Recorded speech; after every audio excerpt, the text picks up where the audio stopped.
All right, so we're going to get started, and we are going to get started with the roll call. So I'll just ask councillors ready for the roll call here. Over to you, Chris. Oh, I will mention too, Vice Chair Carr has just advised that she's likely unable to attend today's meeting. She may Zoom in later, but as of now, she's not able to attend. I'll pass it over to you to Chris to do the roll call. Councillor Brockington. Here. Councillor Brown. Here. Councillor Curry. Here. Councillor Devine. Here. Councillor Hill. Present. Councillor Kavanaugh. Present. Councillor King. Here. Councillor Luloff. Good morning, Chris. Councillor Tierney. Here. And Chair Menard. Present. You have quorum, Mr. Chair. Thank you very much for that. I just want to start out by recognizing that this is the start of National Public Works Week.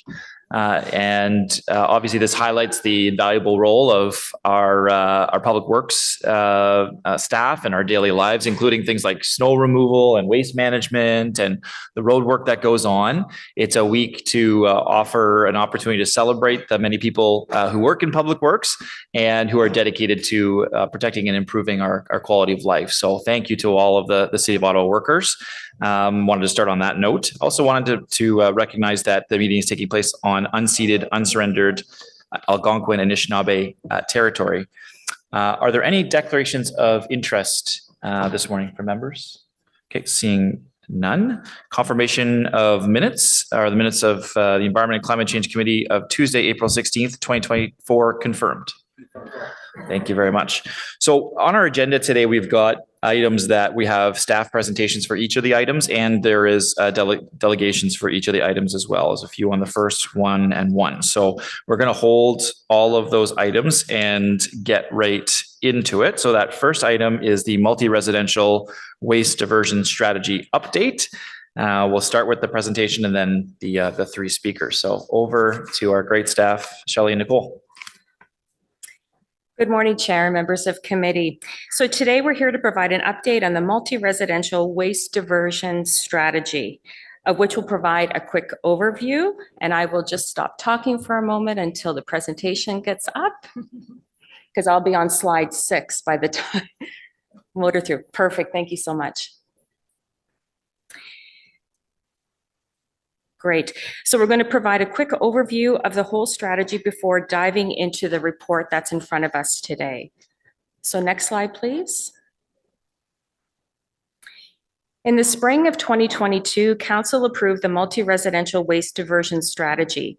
The goal of this strategy is to increase waste diversion at multi-residential properties over a 5-year planning horizon. Development of the strategy considered factors that influence how residents and tenants use waste programs, challenges faced by property management staff in delivering and managing diversion programs, and the influence of provincial regulations, directions, and initiatives on waste programs.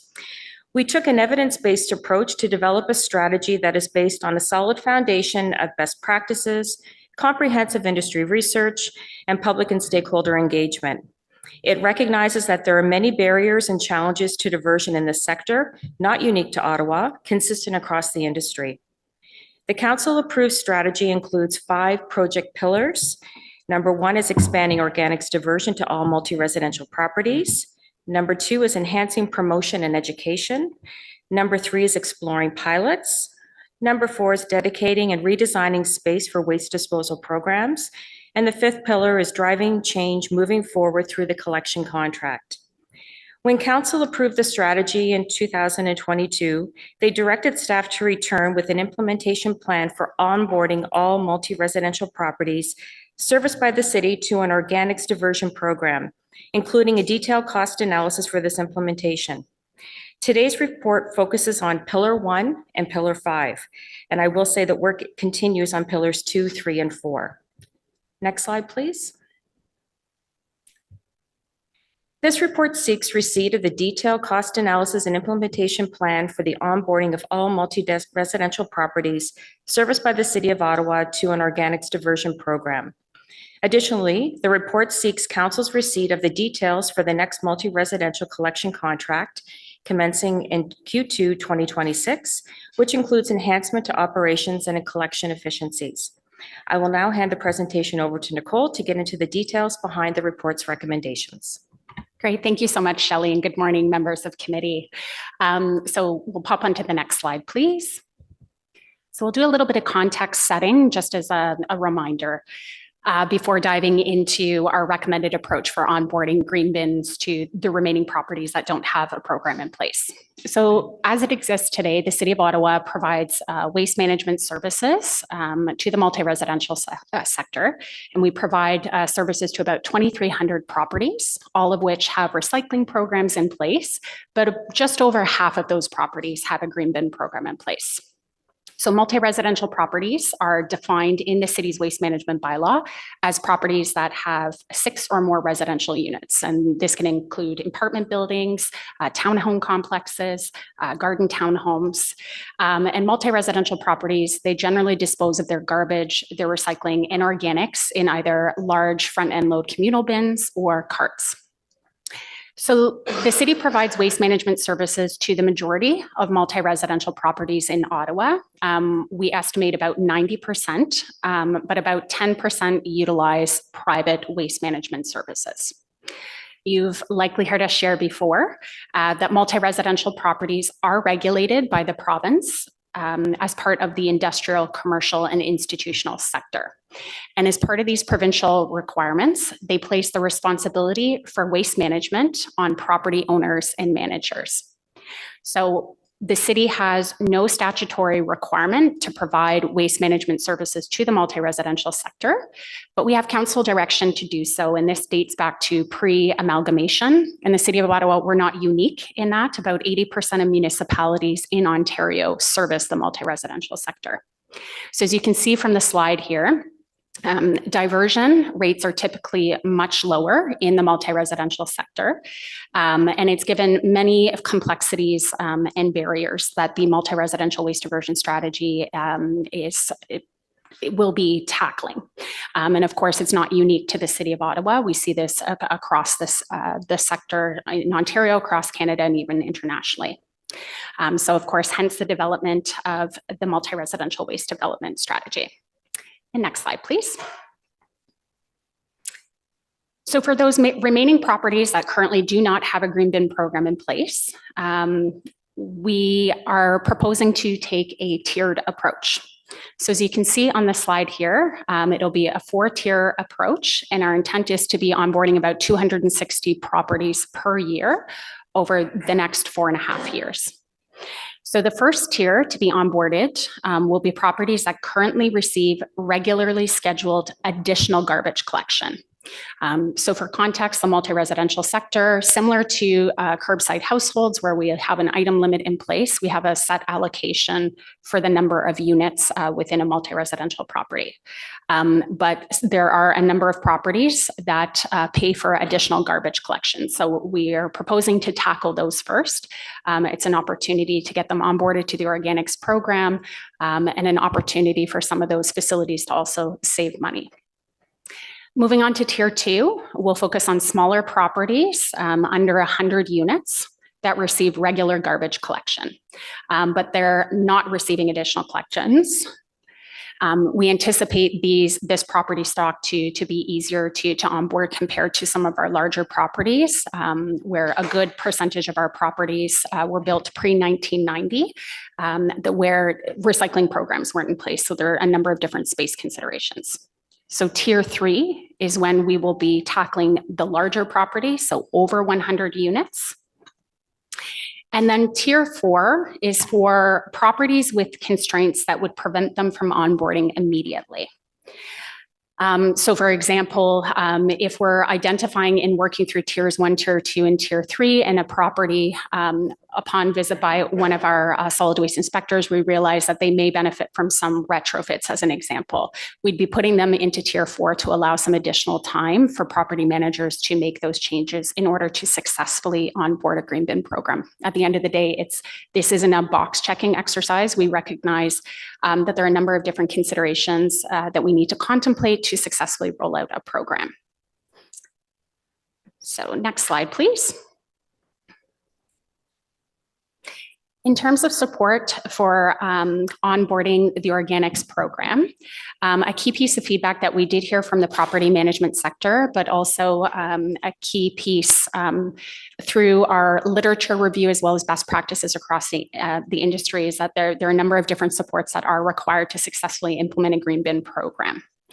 So first and foremost, we have our solid waste inspectors, as well as an outreach team that will work closely with each property as part of the onboarding process. Even with complicated situations, our solid waste inspectors are usually able to come up with creative solutions to help properties get a program started. So based on industry research and best practices through the development of the strategy, promotion and education is most effective when levels of program awareness are low, but also when a program has recently been implemented.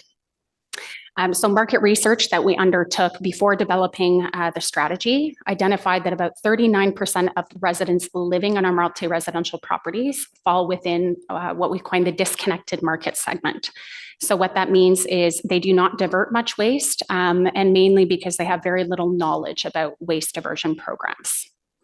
So when council approved the strategy in 2022, we created an education and outreach program that will be in place until such time that all remaining properties are onboarded.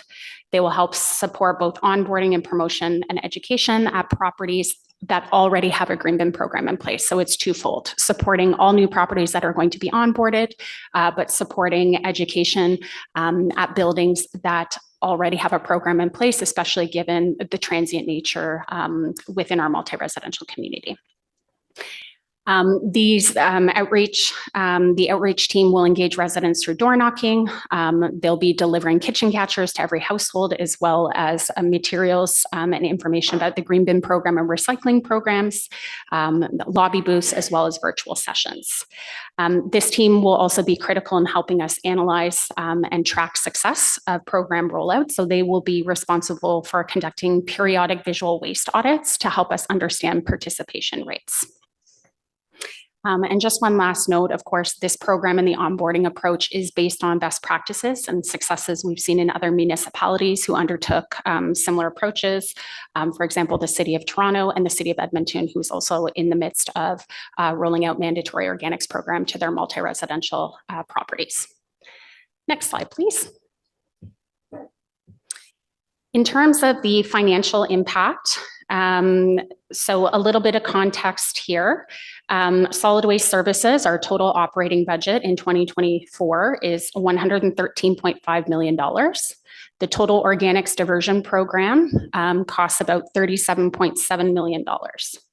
And we're estimating the cost to onboard the remaining just over 1,050 properties to the green bin program will be about $5.6 million over the next 4.5 years. So this includes the costs for organics collection, organics processing, the delivery of green bins and kitchen catchers, as well as education and outreach. So funding to support property onboarding in 2024 was approved by council as part of the 2024 budget. So there's no additional request for funding at this point. And approval for following years will also be sought through the annual budget process. And then on another note as well, the financial implications that you see here today have also been incorporated into the solid waste long-range financial plan, which will be tabled for committee and council consideration alongside the solid waste master plan next month. Next slide, please. Thank you, Nicole. So the city's multi-residential collection contract. The current contract began in June 1st, 2020, and was set to expire on June 1st, 2025. Staff negotiated a one-year extension with the current contractor to continue collection of multi-residential properties until May 31st, 2026, in order to accommodate the Blue Box Produce program's transition period, my gosh, that's a mouthful, to individual producer responsibility. Specifically, the collection contract was extended from June 2nd, 2025 until December 31st, 2025 for all waste streams, and from January 1st, 2026 until May 31st, 2026 for garbage, organics, and bulky collections only. Note, just as a reminder, note under the Blue Box program, which for Ottawa includes both the blue and the black box materials, recycling will fully become the responsibility of producers of paper products and packaging as of January 1st, 2026. Ontario municipalities will no longer play a role in residential recycling collection and processing, and this waste stream will be eliminated from our collection contract. Further, producers under the Blue Box program will be responsible for providing recycling containers to residents across Ontario. As part of the solid waste multi-residential collection contract procurement, the city intends to implement a standard term collection contract, 7 + 2 one-year extension options, expected to begin June 1st, 2026. In preparation for the procurement of the next multi-residential collection contract, the city's solid waste team have reviewed the existing contract, completed municipal scans, and determined opportunities for contract optimization for implementation and to mitigate contract cost increases in the next collection contract. The 2026 multi-residential collection contract will be procured under a request for proposal that will be posted on MERX for bid submissions very soon. Next slide, please. So as mentioned, the city has implemented several changes for an efficient contract starting on June 1st, 2026. The following contract optimization options were identified to improve the efficiency of the contract oversight and to align with the council-approved draft solid waste master plan initiatives, specifically the waste diversion efforts at multi-residential properties. The first change to the collection contract involves front-end loading garbage container rentals. Currently, the city owns front-end loading garbage, fiber, GMP containers, and is responsible under the current contract to oversee the maintenance, replacement, and supply of additional container requests. The garbage FEL containers are leased to multi-residential properties, and the contractor is responsible for bin maintenance, repairs, repainting, and modifications of these city-owned containers, and also the recycling carts. Properties have the right to privately own garbage containers. It's important to note that currently nearly 50% of our multi-residential properties own their own garbage containers, and as of 2026, producers will be responsible for recycling containers to residents across Ontario, including our multi-residential buildings. This requirement creates an administrative and cost burden to the city. Follow-ups are required to confirm maintenance has been completed as needed by the contractor, and maintaining the bin inventory for new and replacement containers is costly for the city.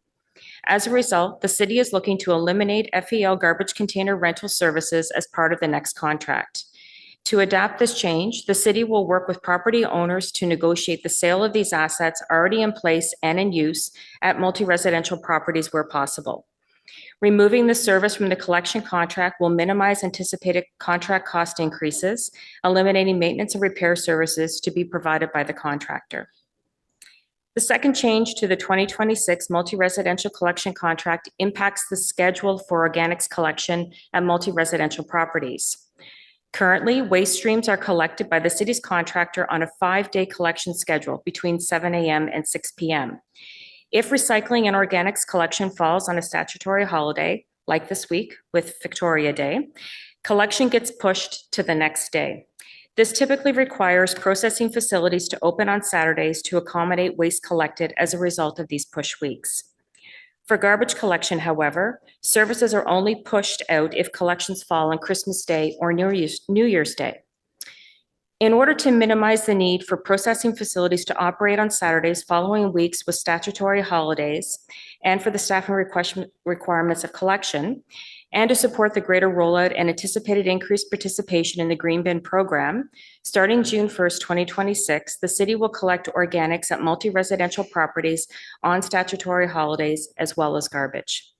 This will eliminate the need for collection services, staffing, and oversight on push day Saturdays, currently for organics only, following most statutory holidays. This will coincide with the collection schedule for garbage, which only experiences push weeks when Christmas Day and New Year's Day fall on a weekday.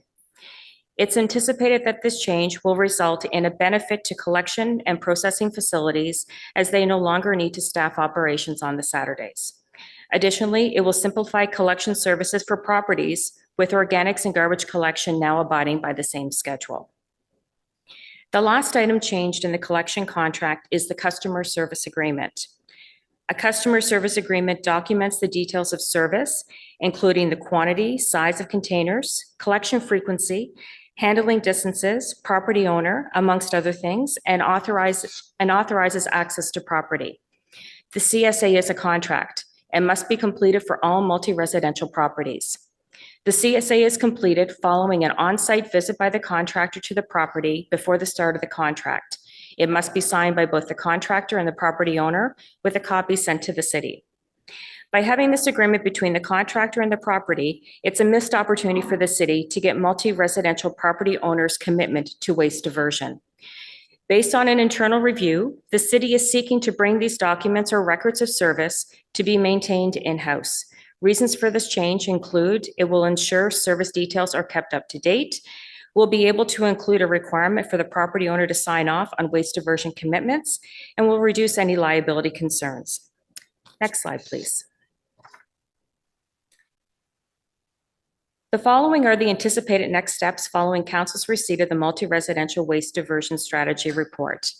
So currently, we are working to determine the tiered approach for mandatory organics implementation.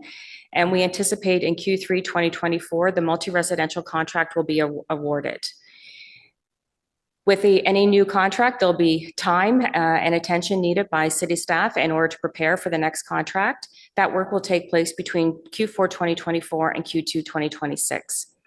We anticipate the new multi-residential contract will begin on June 1st, 2026. By Q4 2028, our tiered approach for mandatory organics implementation will be completed. So thank you for your time this morning, and we'll be happy to address any questions that you might have. Okay, thank you very much for that presentation. I'm sure members will have questions. We do have some delegations. It's actually 4 delegations on this item. The first delegation who will ask to come up is Angela Keller-Herzog, along with a PowerPoint she'll be presenting.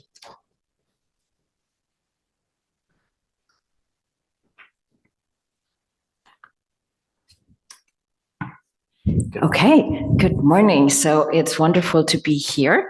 And I think you all know me. I'm with Cafes, our local environmental network. We are delighted to see this agenda item here. I'm sure the PowerPoint will come up and we can start the clock then. I think that the mandatory strategy was effective in June 2022. So we have a lot of enthusiasm. We would have liked to see this here 2 years ago, but we are still enthusiastically welcoming the strategy today. So thank you to the staff. Next slide, please. Yes, and you know us, so next slide, please. So the overview of my presentation, I'm going to have a couple of bullets on context, and then I'm going to have 6 observations and questions and summarize with recommendations. Next slide, please. So in terms of the context, I think there's 3 big contextual areas. One is the greenhouse gases. We know that organics in landfill generate methane, which is a very potent greenhouse gas, but not all residents actually know this. We know that there's a lot of work to be done with climate literacy. We also know that the city of Ottawa is running out of trail road landfill space. So the desired outcome there is diversion. And thirdly, in terms of a sustainability analysis, we would like to see a more circular economy. So there, the desired outcome is a redesign of processes that we can use compost for actually back to local agriculture.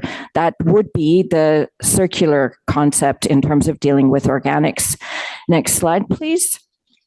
So I need to keep moving here so I don't run out of time. So our first observation is, why can't we concentrate our effort and implement the strategy in 1 year? There's no actual in-depth or persuasive rationale provided in the staff report why we need to stretch this out over 4 years. The buildings obviously have had 2 years notice that there's a coming change, so it's not like they're being surprised, right? If anything, actually, I think it does reputational damage to the city for things to take such a long time, and when you do things really slowly, they also become more expensive. Next slide, please. I think that another thing that we would like to see in this strategy, if we're going to call it a strategy, is we'd like to see some targets and metrics in terms of KPIs. The units of success, we don't think should be this operational units of onboarded buildings, but I think it should be in terms of percentages and tons of organic waste diverted. And that those metrics and that data can then relate to the rest of the residuals management. Next slide, please. So the third point is that if we look at those metrics and the context, then actually work also needs to be done in terms of organics diversion on the already onboarded MRBs, because the staff report helpfully tells us that 70% of the food and organic waste in onboarded MRBs goes in the garbage. So that's like a huge low-hanging fruit. And we're hoping that the environmental education assistants and solid waste inspectors could be resourced to also visit those buildings who are low-hanging fruit, as I said. Next slide, please. I'm wondering, I can't really see a clock here. Okay, anyway, I'll keep rocking. Resources for education and behavior change. I think that you've heard many presentations from Waste Watch Ottawa that compares municipalities, and we know that Ottawa really underspends in terms of education, and there's a lot more that could be done in terms of working with the community. I regularly hear from people that are asking me questions on why is it there's no green bin in my building. Next slide, please. In terms of the fifth point we have, in terms of building better and new buildings, I'm wondering, are there any zoning bylaw requirements? Is there a regulatory gap in terms of, given that site plan only applies to 10 units and bigger? So are we creating more problems for the future by not having a requirement for the space for organics management, which is identified as the leading barrier for not having this work in Ottawa right now? Next slide, please. Our last point pertains to budget. Obviously, if we were to accelerate this program, that would front end load more of the expense, but we think that the present value of cost would probably be lower and would just require reprofiling over time. We also have some questions. Okay. Just ask you to wrap up. If we move climate money to these objectives, what that looks like. And the last slide, please. So this is the list of recommendations that falls. Oh, sorry, one more. The last slide summarizes the recommendations falling out of the presentation. Thank you. Thanks very much for your delegation. And Councillor King has a question. Thank you, Chair. And I really want to thank cafes for all the work that they undertake. Really appreciate it, especially when you consider it's volunteer work. And, I think of last May 2023 when I attended a climate resiliency community dialogue in Vanier, and that was sponsored by several community associations in my ward, Linden Lee, Manor Park, Rockcliffe Park. In fact, I think it was all the community associations who came together to really share specific ideas that were emerging from the community. So I was just wondering if you could share some of those ideas that might have come out of that dialogue, specifically around multi-residential waste diversion. So I'm just curious, what do you think the city can do to work better with the community based on a lot of the dialogues that Cafe has undertaken with the community? Thank you for the question, Councillor. I think that there are many local events that councillors are aware of. There's many eco fairs. There are biking events. There are stream cleanups, park cleanups. There's all kinds of places and times when people in the community who care about the environment and climate come together. And identifying those people, engaging with them and saying, hey, this is what the city is doing about the green bin. If you live in a multi-unit residential building, this is the program. And I think that all of that positive energy can be recruited by the city to help you with the implementation. So the city is, and I'm totally in favor of this, hiring these temporary educational assistants, but you can also just hire or engage with and talk to community volunteers. Now, to get that process of engagement going obviously requires some kind of a plan. But I'm sure that if there was a willingness to say, hey, we're going to put some sense or some effort on community engagement, we could figure out like some kind of implementable strategy that could really boost this green bin adoption, which the environmental community is like fully supportive. I thank you for that, and I would agree. I know that many of the community associations in my ward have environment committees. I think of both Overbrook and Manor Park, and I know that they really enjoy going out and providing educational resources.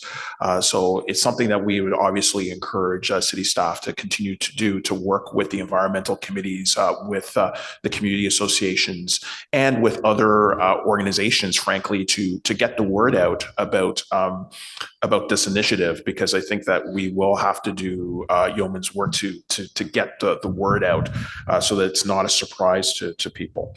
I had one other question, and it was really just to allow you to elaborate around the circular economy and zero waste principles, since you only have so much time when you delegate, and I definitely like to hear more about those ideas and how they might interface with the strategy. Thank you for that question, also very close to my heart. So in terms of the big architecture of the solid waste management master plan, there's a set of organizing priorities and principles and approaches, and that included a circular economy and zero waste approach. So the strategy that we're looking at here, it's one small piece of it, but the way it's presented is it's in a very small box, and it doesn't really explain at all. Like, it has no section that says, so what's the plan after you stick the waste in the green bin, right? There's no sense of where's it going. It just disappears once you put it in the green bin? Obviously not. So if you had a culture and a redesign that says, okay, how do we get to this zero waste circularity? Then you would need to unpack that. I think that Ottawa should have like a separate strategy, for example, for the dog waste.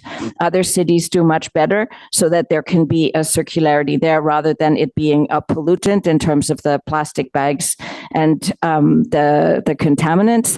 And I think that ultimately, if we have organic waste, we should be able to bring it back into the soil.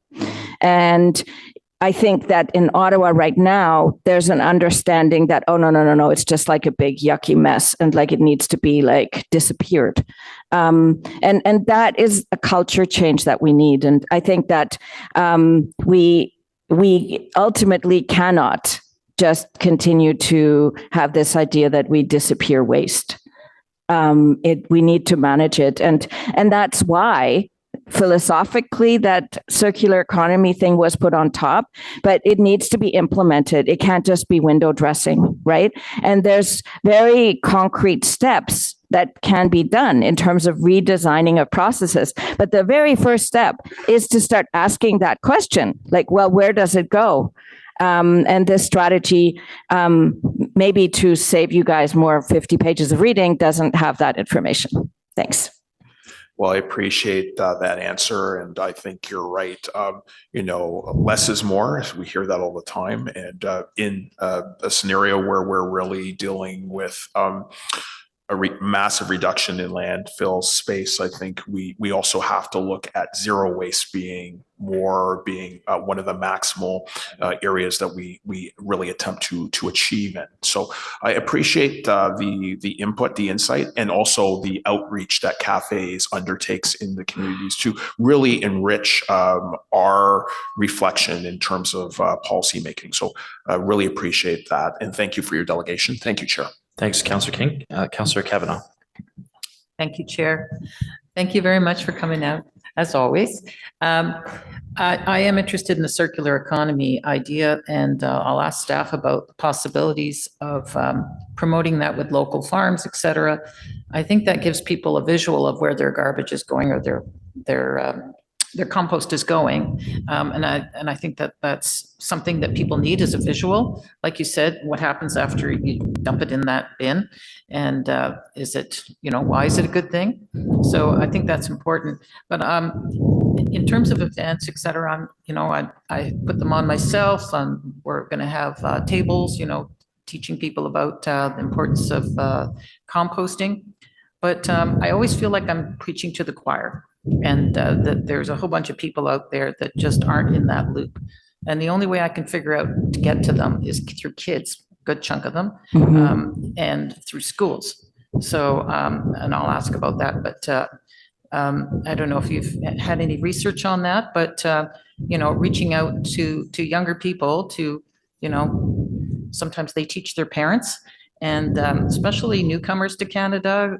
There's a lot of people that aren't in tune with what's going on here. They're new to our city.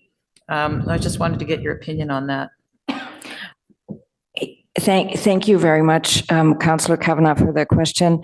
That's something that I was thinking about when I was preparing, and when we had the Cafe's Waste Caucus to discuss this presentation. OCDSB, the biggest school board that we have here in Ottawa, they have green bins in some of the schools, and there is some kind of a pilot program initiative that schools, if they want to, can sign up for. And there is a perception that, this is all a bunch of hassle, and there's like vermin, and can we really deal with this? And is this part of the employment contract of the, the people that maintain the facilities. So definitely there's some work needed. Like, again, there's all these little road bumps that if we want to create change that there's another barrier. But the existence of this pilot program means that it is possible to break through. And I would say that the same thing is true actually of the community centers. Not all community centers in Ottawa have a green bin, but if residents are proactive and contact the city will make it happen. So through cafes, fairly recently, I had one of our members say hey, how come we don't have green bins at the community center? And I think some weeks later, they're going to have them.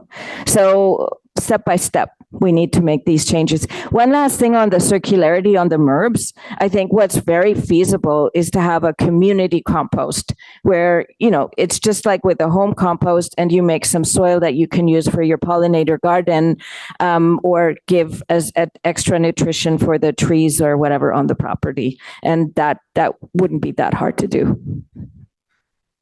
Thank you. Appreciate all your work in the community. Thanks, Angela. Okay. We have one more question for you, Angela, and it's from Councillor Devine.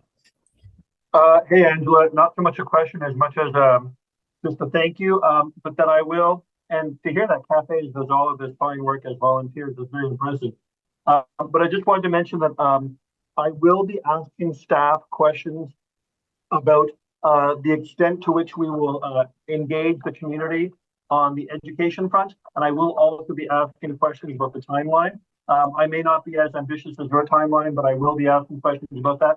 So thank you for your presentation. Okay, thanks very much, Councillor Devine. Thank you, Angela, for being here.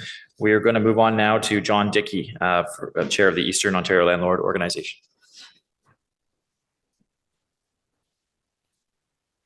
I think John is online. Yes, good morning, Chair and committee members. Hold on. There we are. Thank you. So a pleasure to be here, and I appreciate being here by video. I have a few overarching comments to make, and then we'll respond to one of the suggestions that Angela just made with respect to the timeline. So my first sort of comment is to commend the excellent work that the city staff has done on this. in terms of consulting with the industry, in terms of the research, in terms of best practices, in terms of putting all that together in order to seek to move this important work forward effectively and cost effectively and in a manageable way that keeps people working in a cooperative and collaborative way.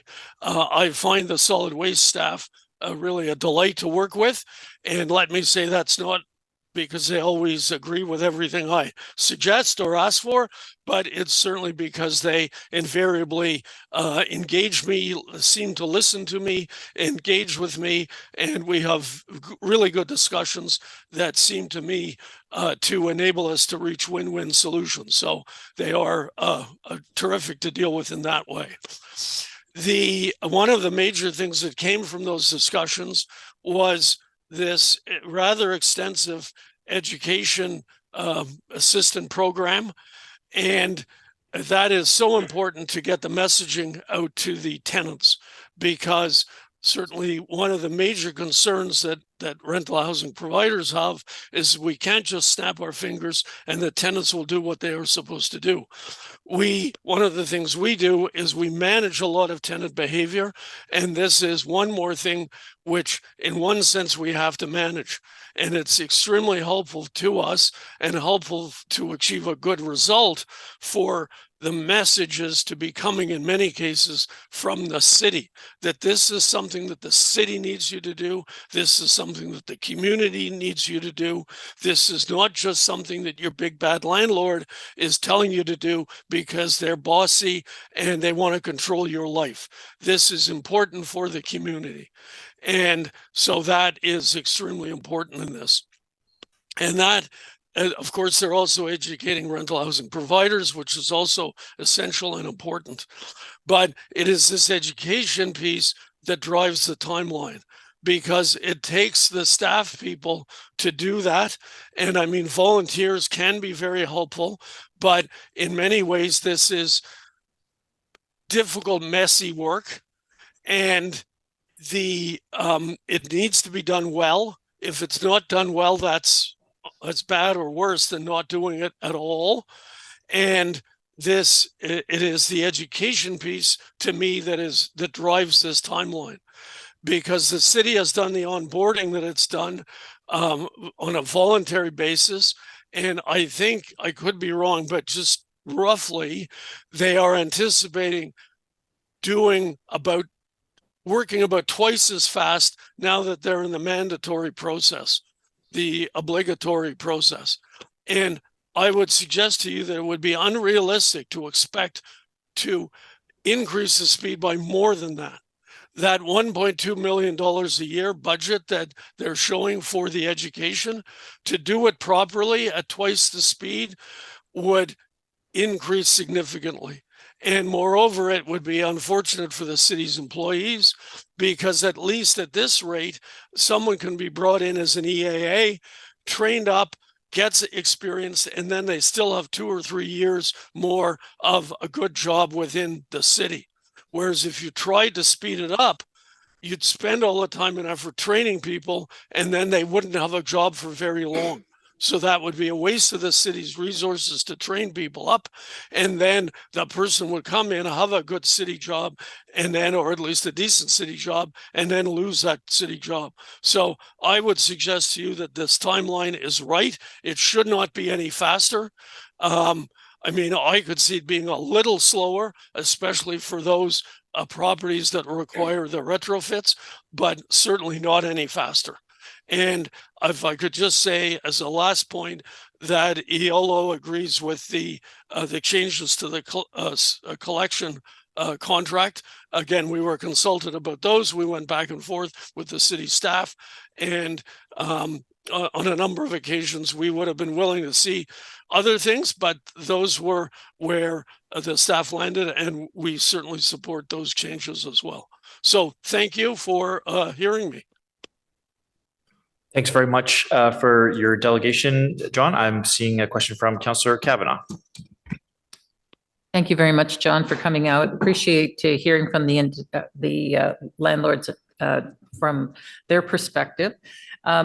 One of the suggestions that was raised by Angela was about new builds and designing them better so that they can take waste and, more efficiently, because they weren't set up that way. And we're talking about buildings built a long time ago.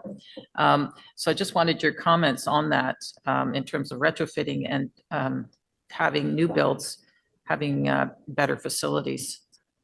Well, site plans are still to apply to buildings of over 10 units, so that will still be there. I would say developers are now, of course, conscious of the need to handle the multiple streams of waste. Developers 50 years ago didn't not provide for multiple streams of waste because they were stupid. They just didn't provide for multiple streams of waste because we didn't handle waste in multiple streams. So certainly for the larger buildings, the provision will be there. I would anticipate that most developers of smaller buildings would make some provision for multiple streams of waste. And the trade-off with not having site plans on the smaller buildings is to try to speed up and make more efficient housing development. And, that's the reason for removing that requirement for those smaller buildings. So it is a bit of a trade-off. You're taking, the provincial government has said you have to take a bit of a risk here, that the developers and the people who buy from developers will be conscious of the fact that there are multiple waste streams, and they will include a little bit more space than they used to include for the handling of waste. I think that's the rationale, and I would be, I for one, and I think our organization wouldn't want to see sort of a site plan for buildings under 10 units brought in by the back door. Okay, thank you. I hope that it will be an efficient thing, because it's got to be everywhere. This isn't just here in Ottawa. We're talking about changing building codes, et cetera, probably across the province, if not the country. So well, that's entirely possible, and certainly the city still has the control over building permits, and people are building buildings for people to use them. Again, there's almost a philosophical difference between some people want the city to control or the province to control everything, whereas we think that developers are trying to produce a building that investors want to buy, and investors want a building that will work. okay, thank you. Thank you very much, Councillor. Thanks for being here, John. Our next delegation is Duncan Burry with Waste Watch Ottawa. Duncan's here in person.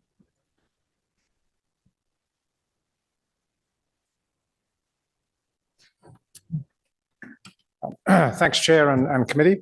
Why is this taking so long? That's the basic question I have. So 6.5 years, June 2022 to the fall Q4 of 2028, 6.5 years to roll out this program. That sounds like an inordinately long period of time to me. And I think that echoes some of the questions and that Angela Kelleher just raised. So in the face of continuing concerns about trail road landfill, continuing concerns about methane, remembering that all those organics which are currently going into landfill are generating methane.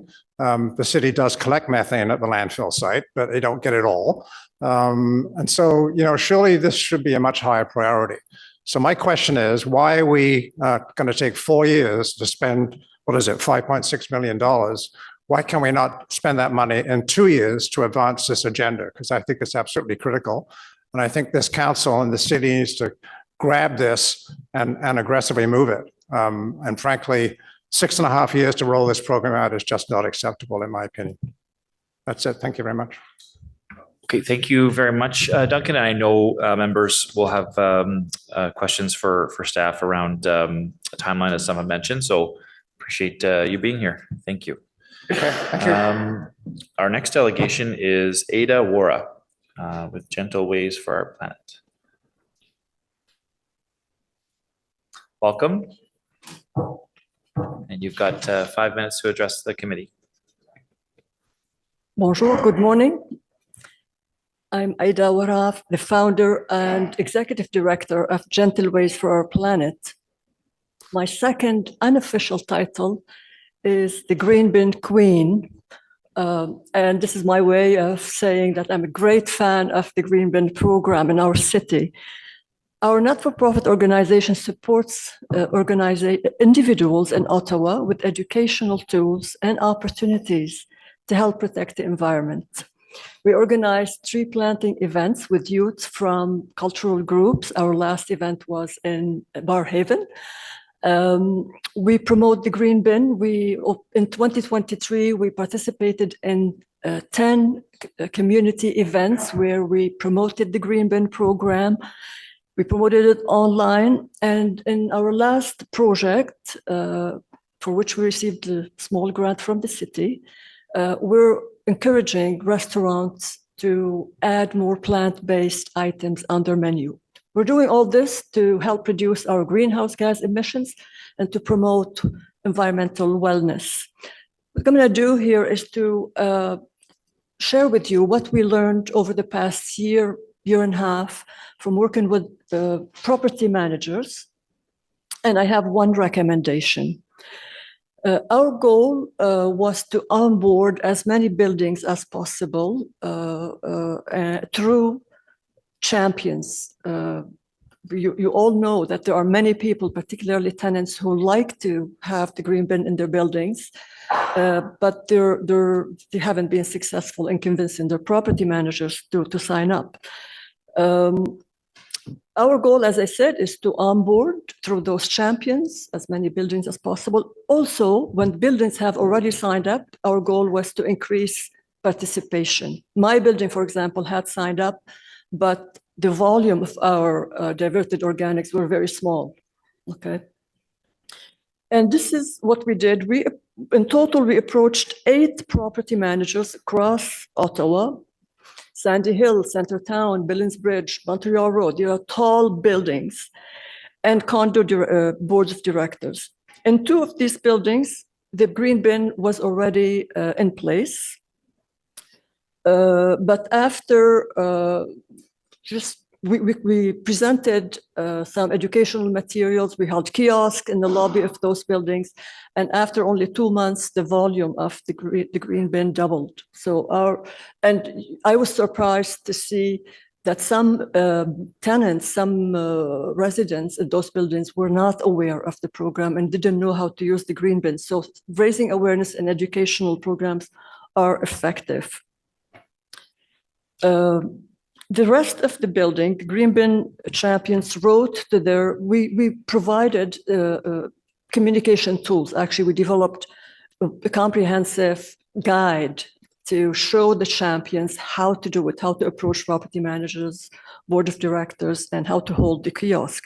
So in the rest of the buildings, the 8 buildings,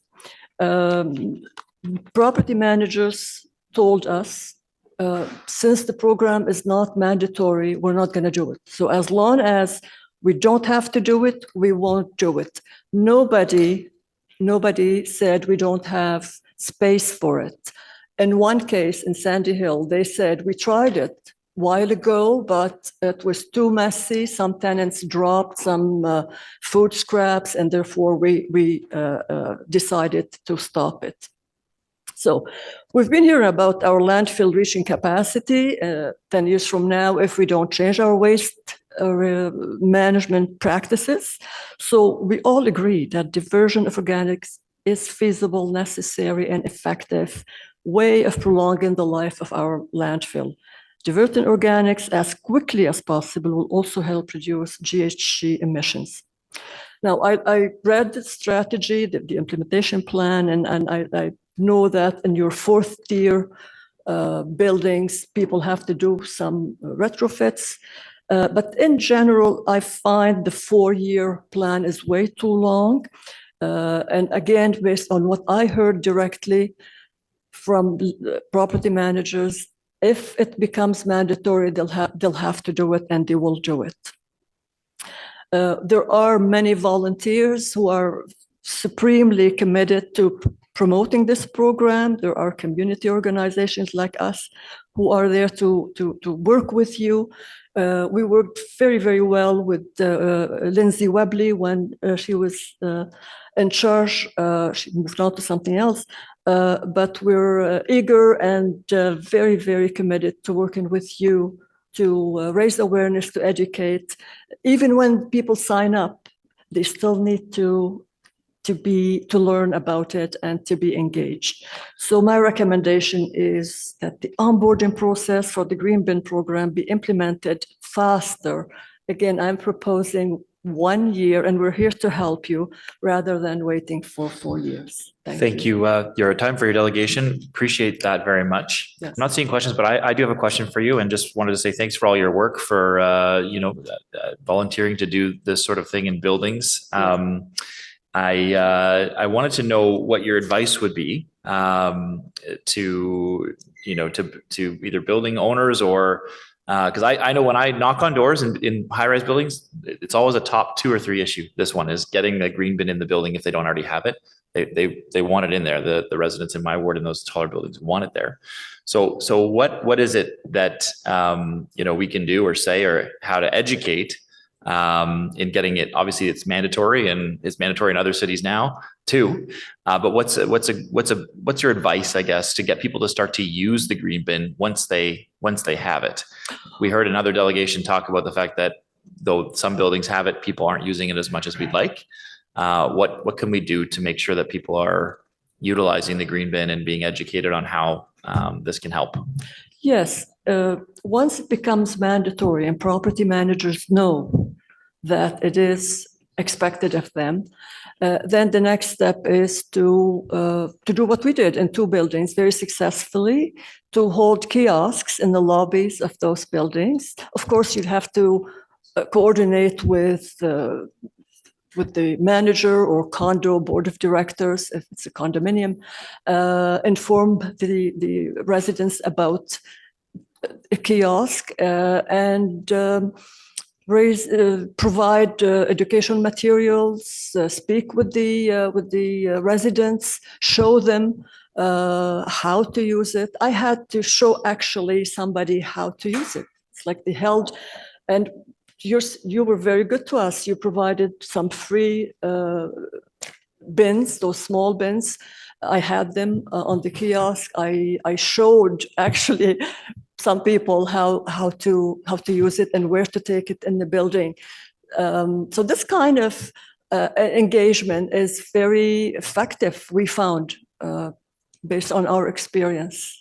Thank you for doing that work. I see Councillor Tierney also has a question for you. Yes. Yeah, thank you very much, Mr. Chair, and thank you for your advocacy and promotion of it. My pleasure. And I think one thing that I've done for many, many years since getting elected is there's a civics component that's tied to our school boards for grade 5 and 10. And I have the privilege of bringing a lot of the students or visiting their classes. And just so you know, it seems like more and more over the years, environmental related is becoming more of the topic all the time. So thank you again for your advocacy. And I think all 24 councillors plus the mayor also have a role on that. So I invite my colleagues to bring all the kiddos down to City Hall or visit their classrooms and share the message that we have to do better at some point. But thank you for coming out today. Thank you. May I say one more thing? Sure. It's the other leg of our project was to work with schools, and we were successful in partnering with Canada School of Art. Again, the city gave us, they donated 2 green bins, which we took to the school camps during the summer, and the kids decorated 2 of those green bins. We had a grand project. I wanted to have a large number of those bins decorated and put in an exhibit in Ottawa. We were unsuccessful in implementing this vision, but that was another. There is no lack of wonderful ideas if we want to work together on this, and we're ready to help in many, many other ways. Yes. Thank you again, and appreciate your delegation. So with that, we're now going to move on to questions of staff. Thank you. to questions of staff from committee members. So the floor is open, and first up I've got Councillor Devine. And Councillor Devine, I just mentioned the last time you were speaking, your mic was a little bit muffled, so I'm not sure if you're able to get closer or something, but we'll see how you sound when you come on here. Can you hear me now? Can you hear me? We can. All right, I'll do my best.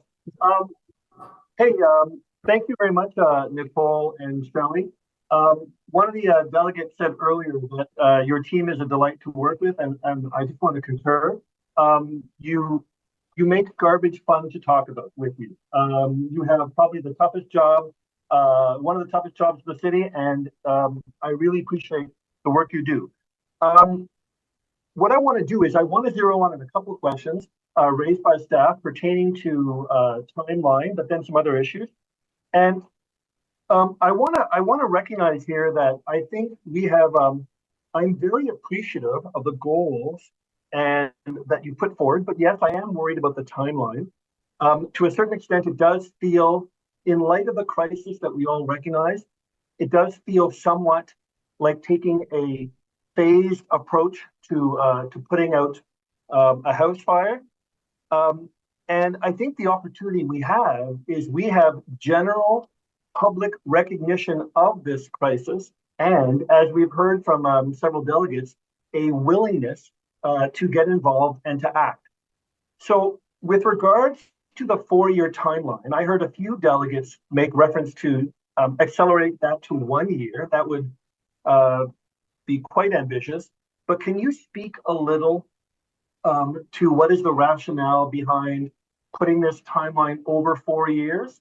I know even from my non-expert eye, when I saw that timeline, it did feel lengthy. Can you speak to what are the factors that are causing that timeline? Certainly. Thank you, Councillor, for your question. So I think just re-emphasizing some of the things that you heard from Mr. Dickey, first and foremost, it's recognizing that a lot of the properties that we are now looking to onboard mandatory, these are the properties that we anticipate have the greatest challenges, especially as it relates to the physical infrastructure. A lot of the properties that have voluntarily onboarded to date have generally had fewer of those space considerations and concerns. So I think it's one thing, recognizing that it will take time for some of these properties. Again, a large stock of these properties were built pre-1990, pre the existence of recycling programs. So a lot of space consideration. This is not a checkbox exercise as well. So, just dropping off a green bin will not be successful in actually achieving diversion rates. So in developing the tiered approach, we did work extensively with the property management sector. So taking into consideration some of those different barriers and recognizing that in implementing a program, they want to do it right and to do it well so that we can encourage tenant participation. One of the things as well is we're looking to balance onboarding within our existing resource complement, and recognizing too, because of the fact that diversion programs are funded on the tax base, we're wanting to be reasonable in terms of managing within property tax increases. So for those factors, that's why you're seeing a 4-year onboarding or recommended tiered process as outlined in the staff report. If I understand that correctly, it's largely the buildings that will require that either pose challenges or that will require retrofits that will take the lengthiest amount of time. Does that mean, however, that within the buildings, the MURBs that we do not anticipate will be causing as much of a challenge, are we still aiming to have those lined up and ready to go as quickly as possible, or are those timelines perhaps generous as well? Thank you, Councillor, for the question. So the intent here too, we do anticipate that there likely will be buildings that will be, once notification goes out, that they may be interested in onboarding earlier. So certainly we're not going to be discouraging them. We will be looking with properties, even if they're wanting to onboard outside of their tier, of course, managing within our existing resource complement. So certainly we will not be turning those opportunities away. Thank you. One more question about timeline. So for your tier 4 MURBs, those properties with constraints that prevent them from onboarding immediately, do we have the capacity to, if for any of those buildings, if the constraint is that they need to do retrofits, do we have, forgive me if this was already communicated, but do we have the capacity to require those retrofits and or incentivize those retrofits? Thank you, Councillor, for the question. So the multi-residential waste diversion strategy didn't contemplate incentives to retrofit, but we do anticipate, just seeing with the properties we've onboarded to date, our solid waste inspectors can be fairly creative in terms of setting up a program. So we don't anticipate there to be many cases that would require retrofits. And we will not know the exact number until we're out meeting with every single property. As members of council may recall, the changes to our last collection contract, we introduced cart-based collection, and we also moved green bin collection from the curb onto the property. So that has certainly facilitated and give us more tools to be able to be more creative in trying to avoid those retrofits. Thank you. I've got one more question. This is about the environmental educational assistance. And of course, I certainly recognize that the educational component of this rollout is key. To echo Councillor King's comment earlier that your educational component has yeoman's work before it, and then to reflect the fact that many hands make light work, can you speak a little about how the city will engage partnerships with organizations like community resource centers or community associations or churches to help engage residents in that education? And then can you speak a little bit about the multilingual nature of this educational plan? Absolutely. Thank you, Councillor, for your question. So I think first and foremost, as you've seen from some of the delegates, certainly we were very grateful for the work that they're doing organically and naturally within their communities and continuing to look to work with them to provide them with materials to continue doing that. And I think in terms of the second piece, so we will continue to be working with them and seeing where we can coordinate efforts in being able to share that information more broadly across the community. One of the things, as the staff report mentions, the intent is this team will be in place throughout the transition once mandatory onboarding is complete, at such time that we'll revisit kind of that team. But one of the things we've seen other municipalities implement that we're looking to do is creating a volunteer ambassador-based program. So the City of Toronto, as an example, has seen great success with that. So seeing a natural transition to be able to find those champions within each of the buildings. So that's something we'd certainly be interested in working further with these community groups on. Thank you. With regards to your environmental educational assistance team, how large will that team be?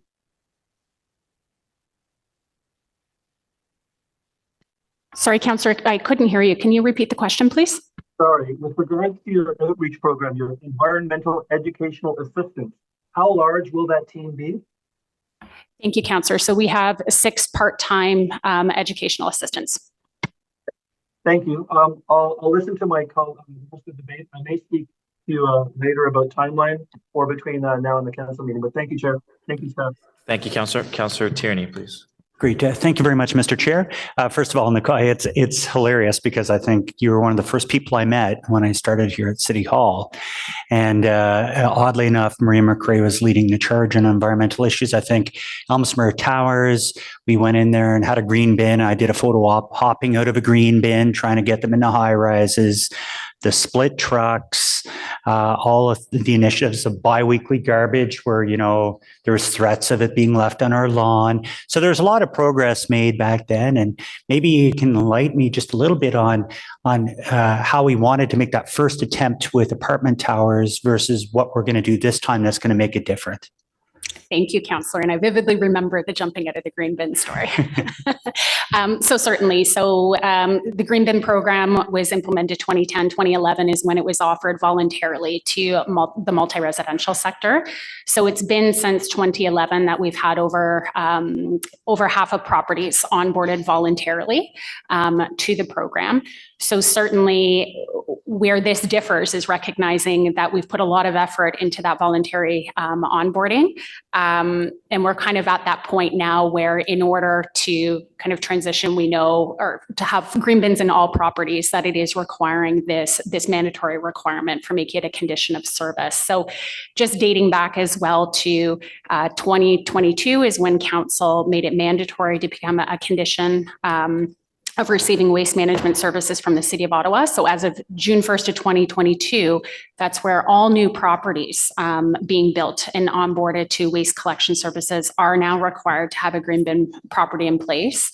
And even since, council's approval of the strategy and us bringing forward the tiered approach today, we've had over 270 properties on board to the program. And we've been continuing working with those properties who are interested in onboarding and recognizing kind of the shift and the change that's happening.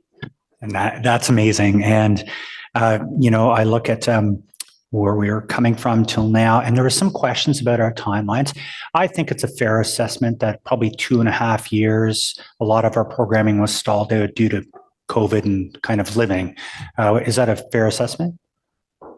That's fair, Councillor. And I think just also noting too, we've spent part of last year as well onboarding the education team. And we've been focusing, trialing, piloting different approaches to see what works within properties that already have green bin programs in place, to use that as the basis to make sure that we're successful rolling out in the future. And we've seen some great success. We've seen with that education in those buildings, over 90% increase in participation. And we've also seen a remarkable drop in contamination as well.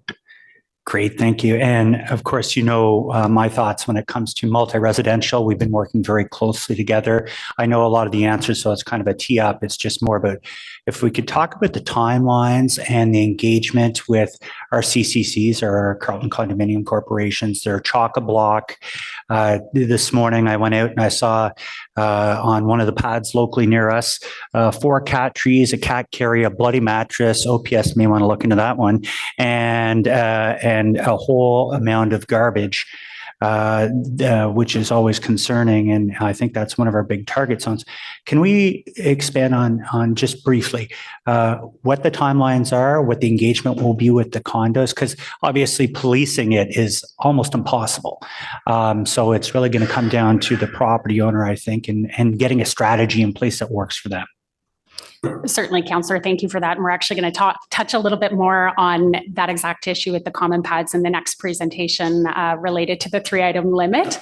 But to your point, we do have a recommendation to start working more closely with them and reporting back within the next year. Great. And thank you for all your terrific work on this. I really appreciate it. Thanks, Mr. Chair. Thank you very much, Councillor. Councillor Brockington. Thanks, Chair. Good morning to you. And I just want to start off by saying, in addition to Public Works Week, it's also Paramedics Week. We had a ceremony outside this morning, and want to give a shout out to all of the people who work in the paramedics field.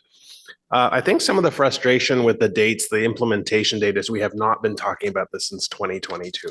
We've been talking about this before I came onto council, and we're not splitting the atom. We're talking about how to collect organic waste. So although I support the staff recommendation and will be supporting receipt of this update today, I do understand why some people are frustrated by the period of time it is taking us to implement this program. But I must also acknowledge there are legitimate and real challenges in doing so that our staff have identified through their work. Some of the multi-unit facilities, I'm going to assume, will have to create centers outside of the physical structure of the building. Can you confirm that's the case? And how will this be done? That is correct, Councillor. So there are certain cases where today those garbage and recycling bins are outside. Best practice is that you're locating all diversion bins with garbage all in one location for ease and convenience to residents. So that will all be established as our solid waste inspectors visit every single property as part of onboarding. They'll also be looking at opportunities, especially now that we have cart-based collection. Is there a possibility to move off that front end load, bringing carts into a waste garbage room if there is space? I don't know if the introduction of green bins will increase challenges with rats, or whether that organic waste is already going into a garbage bin, therefore it's already an issue, or whether that right now in some of these facilities is being contained within the building. But if we're adding green bins, those containers or bins are going to be outside. So are we projecting an increase of rat issues because some green bins are now going to be outside? And, you know, I have visited properties, particularly outside of my ward, where all of the waste bins are outside. You know, there are issues or going to be issues specifically on rats. Is there anything that we're doing to inform and educating property owners or property managers about how to mitigate those concerns? Thank you, Councillor, for that question. So I think first and foremost, you mentioned it just that organic material today is ending up in the garbage. What we do encourage property owners, and with that change that council implemented back in 2019 to allow plastic bags as liners within the green bin, that is something that a lot of property managers have taken advantage of, not only from reducing the yuck factor from the resident participation, but also trying to address some of those pests and issues. And a lot of property managers as it exists today do have a lot of the pest control measures in place.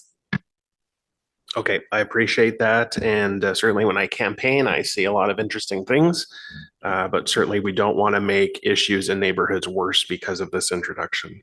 When your report says we are making this program mandatory, what authority do we have to make it mandatory? And if there's non-compliance, you talk about some repercussions, particularly on page 26, but really, what tools do we actually have to ensure that everyone must participate in this program?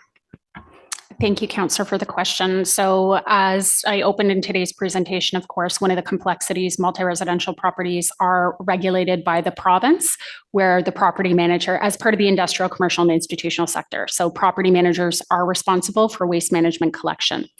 So as you may recall, some of the discussions back when we tabled the initial strategy and recommendation, where council has the legislative tool and ability is to make this a contract or a requirement and a condition of receiving waste management services from the City of Ottawa.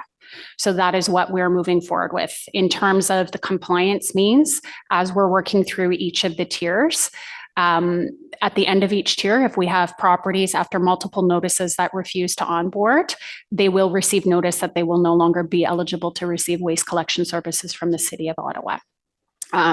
We don't anticipate a lot of properties that will move off from city waste collection services to privatized. If I give the example of the City of Toronto, when they were rolling out mandatory organics diversion, they had 2,700 properties. They only had 10 properties that moved over to private sector services. Finally, my last question is, I'm assuming you are in contact with your colleagues in other municipalities, and there may be some sort of various working groups at a provincial level. At the end of the day, what are the murmurs or reading tea leaves about making this a mandatory requirement by law through provincial legislation? At the end of the day, if we ultimately want to amend behavior or change behavior, that might be required. So what are we hearing as far as the province making things like recycling mandatory requirement, organic waste participation a mandatory requirement by law? Thank you, Councillor, for that question. So as it exists today, under provincial regulation, recycling is a regulated requirement. Also under the resource recovery and circular economy strategy, there is policy direction making it a requirement for all multi-residential properties to have a green bin program in place. So that is a requirement. As of 2025, they also have diversion targets that each of the property managers or each of the property owners are required to meet. So what we're doing here as the City of Ottawa is providing that opportunity in that program for property owners in order to meet their regulated requirements. So just as a follow-up before I think in your introduction, you talk about the amount of waste that is collected that could be diverted, which I assume is recyclables plus organic waste. that is now going to the landfill. So for facilities that are not recycling, despite it being mandatory, what are the repercussions in that case? Is bylaw speaking to these facilities, or how are we holding multi-unit buildings accountable if they're not particularly recycling? So in terms of the recycling requirement, that is regulated by the province. So they have the ability to enforce. So it's not something that the city enforce, that is enforced by the province of Ontario. But certainly we have an interest as a municipality to ensure that residents are recycling. So in addition to, we have a strong focus, of course, on organics diversion as part of this program. Our education assistants will also be using that opportunity to enhance all education when it comes to waste reduction diversion, including recycling, our blue and our black box participation in those programs as well. Thanks very much, Councillor Brockington. Councillor Kavanagh. Thank you, Chair. And thank you to staff. I know you've worked really hard on this. If you don't mind, I'm also going to give a shout out to the community members here like Waste Watch and Cafes and others who have been working on these issues for many, many years, and they are our conscience, and I appreciate all the work they've done. Their questions of, why so long? They've been having to speak up for all these years. So I appreciate their efforts because frankly, they're our conscience, and we're getting there, even if it's taking longer than we expected. So appreciate it. I guess some of it's been talked about with Councillor Brockington, but it's sort of about the carrot or stick kind of approach of getting people to compost. It's the same as recycling, the same issue. And I just want your comments on that because, when do we have to intervene when people are, just not participating? And it could be landlords, it could be tenants, but just the overall process of how we go after those last ones. It's kind of reminds me of things that we've done in the past, like just getting people to pick up dog poop, but took years for people to get that in their conscience that that's absolutely essential, but so just wanted your comments. Thank you, Councillor, for the question. I think first and foremost, one of the biggest challenges that we have within this sector is the issue of anonymity. It makes it very difficult for us to understand what units and what tenants and residents are participating. But certainly, I think just going back to, again, some of that market research that we had undertaken, where we have about 39% of individuals living within multi-residential buildings, they don't divert much because they do not know much about it. So we know, while we have been focusing on education and promotion, we know this is an opportunity to do more and to do better. So hence that enhanced investment in outreach and utilizing those best practices from other municipalities being very important moving forward. And certainly, as you saw throughout the report, but also in the original multi-residential waste diversion strategy, we've identified a number of different key performance indicators that we will be monitoring, from diversion, from building participation, as well as waste audits. So we're going to be using all of those different tools in order to assess performance, and certainly we will be reporting back to council on the success, and also if we're not seeing that level of uptake, opportunities for what we consider moving kind of beyond what we're proposing as part of the multi-residential diversion strategy to date. I was wondering, thank you. I was wondering if we can give a shout out to, stars, the star buildings, ordinary buildings that are just doing magnificently well, like just featuring them as an example that it can be done, when it's not obvious that they were built for this kind of process, and just give a special shout out to them. I'm sure the landlord wouldn't mind, or the building owner wouldn't mind, but I think it would help. Just they're like, oh, it can be done. It's not impossible, because I remember going door to door in 2018 and people were asking me, I'd really love a green bin program in my building. And it just seemed a million miles away. So we are getting there. But if we sort of give good examples, I think that would be helpful, so people can see, yes, this is possible. So it's not an impossible task. The other suggestion about just promoting the circular economy with the compost being used for local farms. I don't know if that's the case. And it just strikes me that it's a good visual for people to know that when they're doing this, it's something good is going to happen. So thank you, Councillor. That's a great point. And certainly we've been trying to promote, we have on the ottawa.ca website, a composting video, which basically helps to narrate the story of what happens when the material goes from the bin and some of the uses.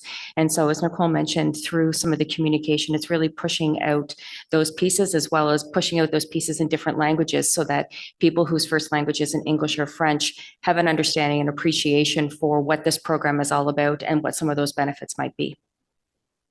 I think that would be great in a place like Bayshore where you've got a lot of newcomers coming in and with families. And, you know, again, I'd like to see going into schools and promoting it. Happy to do it myself. But it's I think it's getting to those kids where they're coming in and being a good example to the parents. I don't know if you've thought about that. Absolutely, Councillor, and thank you for that point. And we were actually just recently out with our education assistants within the Bayshore area, and they had some very successful outreach within that area. In terms of education, so certainly we do have a package. We actively work with schools, and where we can within our existing staffing, we do provide presentations at schools. One of the things we've also been doing, we've had a member of our team as recently as last week who had been meeting with the school boards, recognizing the opportunity to enhance some of their curriculum. In some circumstances, we have cases where we have, you know, the policies in place that conflict a little bit, bringing your food and organic waste into the home. So this is an opportunity for us to look at enhancing curriculum as well. That's great news. Thank you. Keep me posted. Thanks. Thank you. Thank you, Councillor. Councillor Curry, please. Thank you very much. I want to just go back to this concept of the province. We don't have to do this. The province has mandated this, but it's not our job. So given that,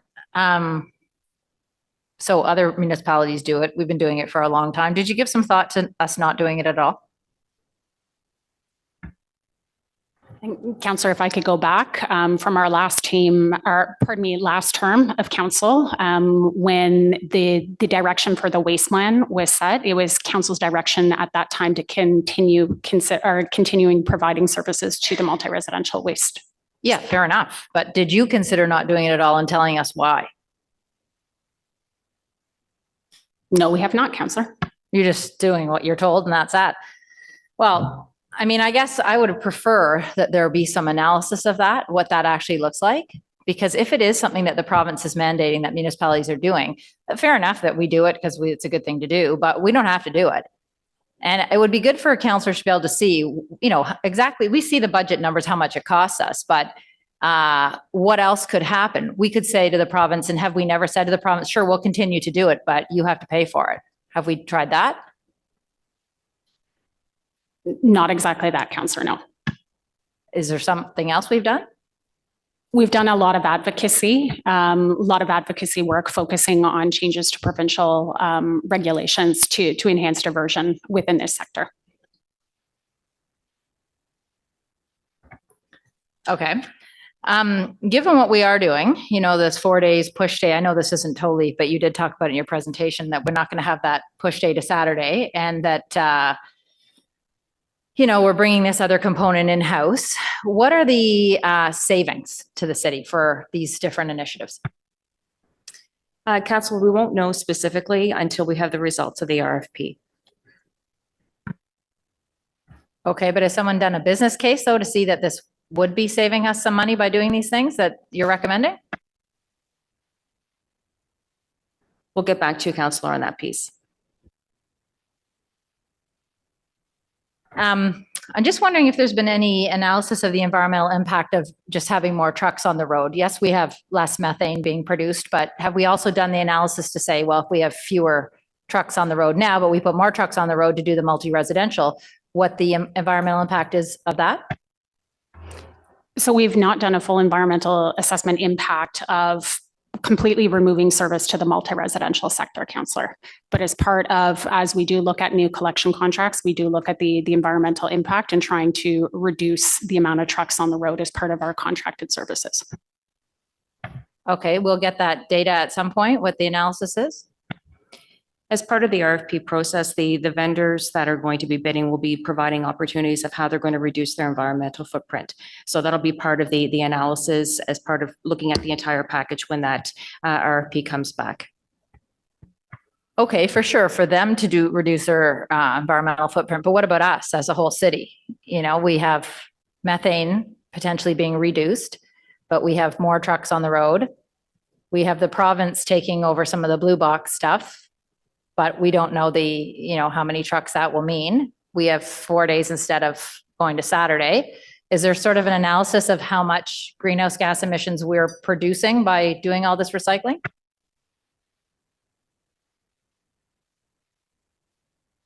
So sorry, Councillor, can you just repeat the question? The greenhouse gas analysis of recycling programs?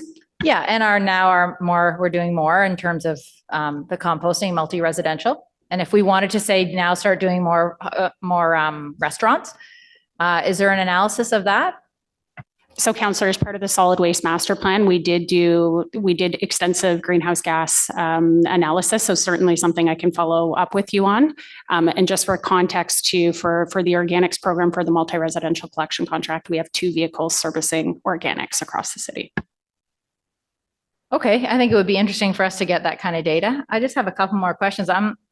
Councillor King's after me if he wants to go ahead, but. You still got time, Councillor. Okay, I wanted to ask about the idea that we would have the dog feces or dog poop bins and the segregation of that. Was that contemplated? So Councillor, there was an extensive business case that was done back in 2018 when council made the decision to accept dog waste in the green bin. And I can certainly follow up with that as well. Okay, but in this case, there's been no additional ideas that we would have a separate bin just for dog waste, because that's also at multi-residential. So we're just saying we would continue to just have it in with the compost and not separated even with this added bit. No specific analysis as part of this project. Again, going back to council direction to expand the green bin program to accept dog waste. So that is where dog waste we're able to place it within the green bin. Okay, I'll just have one more question. In terms of revenue generation from any of our programs, is there any analysis or a report that's specifically on how the city could generate revenue from any of this? So as part of the solid waste master plan, Councillor, a lot of work was done to look at revenue generation opportunities. So certainly we will be presenting those alongside the long range financial plan when the solid waste master plan is presented next month. Okay, so like in terms of selling compost to farms, to residents, to landscapers? Yes, Councillor. Okay, thanks a lot. Okay, thank you for that, Councillor King. Thank you, Chair. Just one question. I know that in the report, there was a focus on eliminating the front-end loading garbage container program. I'm just wondering, do we have estimates of the cost savings from the elimination of that program? We'll get back to you with that, Councillor. Thank you, Chair. Thanks very much. I know some of those are detailed questions too on the specific operations of those bins. And I know we've got, obviously some of the questions from other councillors around the dog waste piece in green bins. I know we did have a pilot for a brief period of time in some parks where they had separate bins, but that was before they started accepting the waste in the green bin. So those programs kind of got phased out, but there was definitely some parks that had a separate bin just for dog waste that was identified for dog waste in the city. I think the biggest provincial change we have coming is IPR. That's a huge piece of work. And I know there's been a lot of advocacy and push for the province to make sure that we get it right for Ottawa, even as simple as things like collection on the same day. Because right now you got your collection all on the same day. Well, there is a chance that the province might put something in where the collector is coming on a different day. So all of a sudden you got two different collection times, 2 different trucks on 2 different days. And that's not reasonable for our residents. So I know staff have pushed very hard and working with the province to make sure that that's taken care of, and then also paid for too, because this is not supposed to bring in extra funds for us. We're supposed to have a marginal cost savings, but it evens out when it comes to the actual work that's dedicated to it. So it's a I guess cost neutral is what we've been told on that part of things. I do think it would be interesting to see, and I did ask this question too of staff before, about the diversion into landfill, how much that might save, right? Obviously landfill life is expensive. And so if there is a new diversion from a lot of multi-residential, helpful to know, how much we'll save over time. Obviously there's a one-time cost to get people onto the program, and then hopefully that diversion does help us into the future for, for our programs. I did want to just ask a question of staff too around the timeline, because I think we are getting a lot of properties on those first couple of tiers.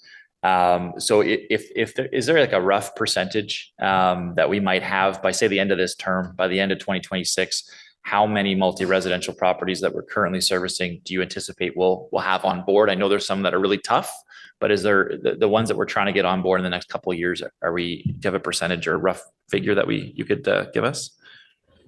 Thank you, Chair, for your question. So it would be about 80 to 85% of all multi-residential properties that we would anticipate having onboarded by the end of 2026. Okay, that is helpful, and I think obviously focusing there is great. There is a big demand from residents for this, so I know that they'll be happy to be able to put that type of waste into the agreement. There was a question from one of the delegates around existing multi-residential buildings that already have the green bin service, and that there's still some people that aren't using it. So what are we educating those buildings as well? I know we've got the educational assistance going out to the newer buildings we're trying to onboard, but the older buildings that already have it, that we want them to increase diversion, what's happening with those? Thank you, Chair, for your question. So the educational assistance will focus on both. So onboarding new properties, but also returning to properties that have a program in place today and providing information and education on the program as well. And they've also been working extensively over the past year on just that. Okay. That's very helpful. Thank you for that. So that's all the questions I have. Any other questions from committee or comments anyone wants to make? Really good round of questions and comments today. Okay, so with that then, there are report recommendations. So are the recommendations carried? And the report received overall? Okay, thank you very much. Thanks very much to our staff team and our delegates that came up for this item. The next item we have up is not a small item either. It's the curbside waste diversion policy and implementation plan and operational readiness update. So I'll give staff a minute to turn over here and get a PowerPoint ready, and we'll jump into that.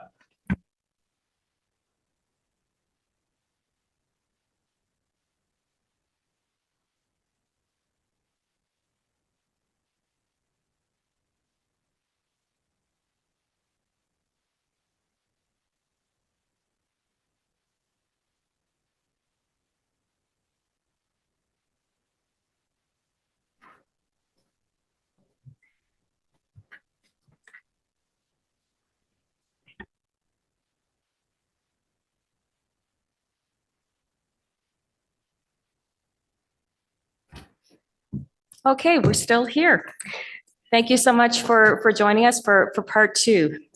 So today we're going to discuss the curbside waste diversion policy implementation plans. So with me are Nicole Hoover-Bianash from Solid Waste Services and Ghislaine Lamotte from the Public Information and Media Relations team. Next slide, please. So as a reminder, last June, Council approved changing the curbside garbage rate set out limit from 6 to 3 items. Staff were provided direction to explore leveraging the administration of the existing Yellow Bag program for small businesses to allow for households requiring periodic flexibility throughout the year to set out waste above the limit. So for example, move-ins, move-outs, a death in the family, or a special occasion, where waste generation rates may be higher than usual. Additionally, staff were directed to provide exemption options for agricultural properties with residential homes who receive curbside collection services, considering they do set out types of unavoidable waste related to farming operations. Direction was provided to expand the special considerations program to include non-hazardous medical waste. Direction to staff was provided to ensure that an equity lens is applied to the program rollout and use of data to target public education measures at communities where there's currently a lower participation rate in diversion programs. And lastly, direction was provided to undertake an independent third-party review to verify the data used to inform the development of the city's curbside waste diversion policy recommendation. Next slide, please. So building on the refresher, the average number of garbage items set out by curbside residents is 2.1 items, based on a set out study undertaken in the fall of 2022. The current item limit is 6. Approximately 85% of residents are already complying with the new 3 items set out limit, meaning approximately 15% of households will need to adjust waste set out habits and increase diversion and waste reduction in order to comply. Next slide, please. Considering the direction provided to staff, today's report recommendations are the following. Receive an update on the citywide communication and engagement plan and operational readiness plan in advance of the firm 3-item garbage limit being implemented on Monday, September 30th of this year. Approve leveraging the administration of the Yellow Bag program to accommodate households exceeding 3 items on any given garbage collection week, based on direction from council and following consultation with the Solid Waste Planning Council Sponsors Group. Direct staff to consult with property owners and delegates to explore tailored approaches to mitigate enforcement challenges faced by collection staff for properties with common pad collection and properties with 2 or more units receiving curbside waste collection services, and delegate the authority to staff to take the steps necessary to pilot tailored approaches with willing owners, as outlined in the report, and report back to council on progress in 2025. And receive the results of the third-party review of data used to inform the curbside waste diversion policy report. And with that, I'm going to hand over the presentation to Ghislain to provide an overview of the communications and outreach plans. Okay, thank you, Shelley. We can go to the next slide, please. Thank you. And then, so I'll be presenting the next 3 slides, and we'll start with the next one right now, please.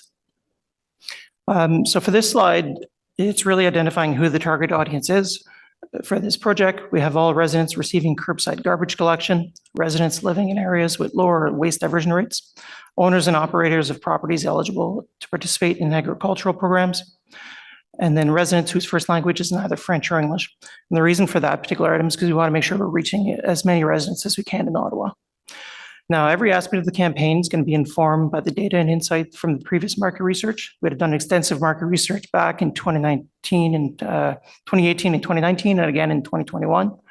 And that research identified distinct audience segments based on attitudes and knowledge about waste diversion in Ottawa. So we took that information and were able to develop the communications plan based on that. I'll move on to the next slide, please. What you see on the screen here is the 4 phases for the communications and engagement plan. The first phase is the pre-implementation phase, which is from June of last year to June this year. Phase 2 is the informational phase, which is from May to October. Phase 3 is the waste diversion education from June 2024 to March of next year. And phase 4 is the reminder phase, which is really from November 2024 to February 2025. In terms of the first phase, the intention is to make the solid waste programs more visible to residents ahead of the launch of the citywide campaign.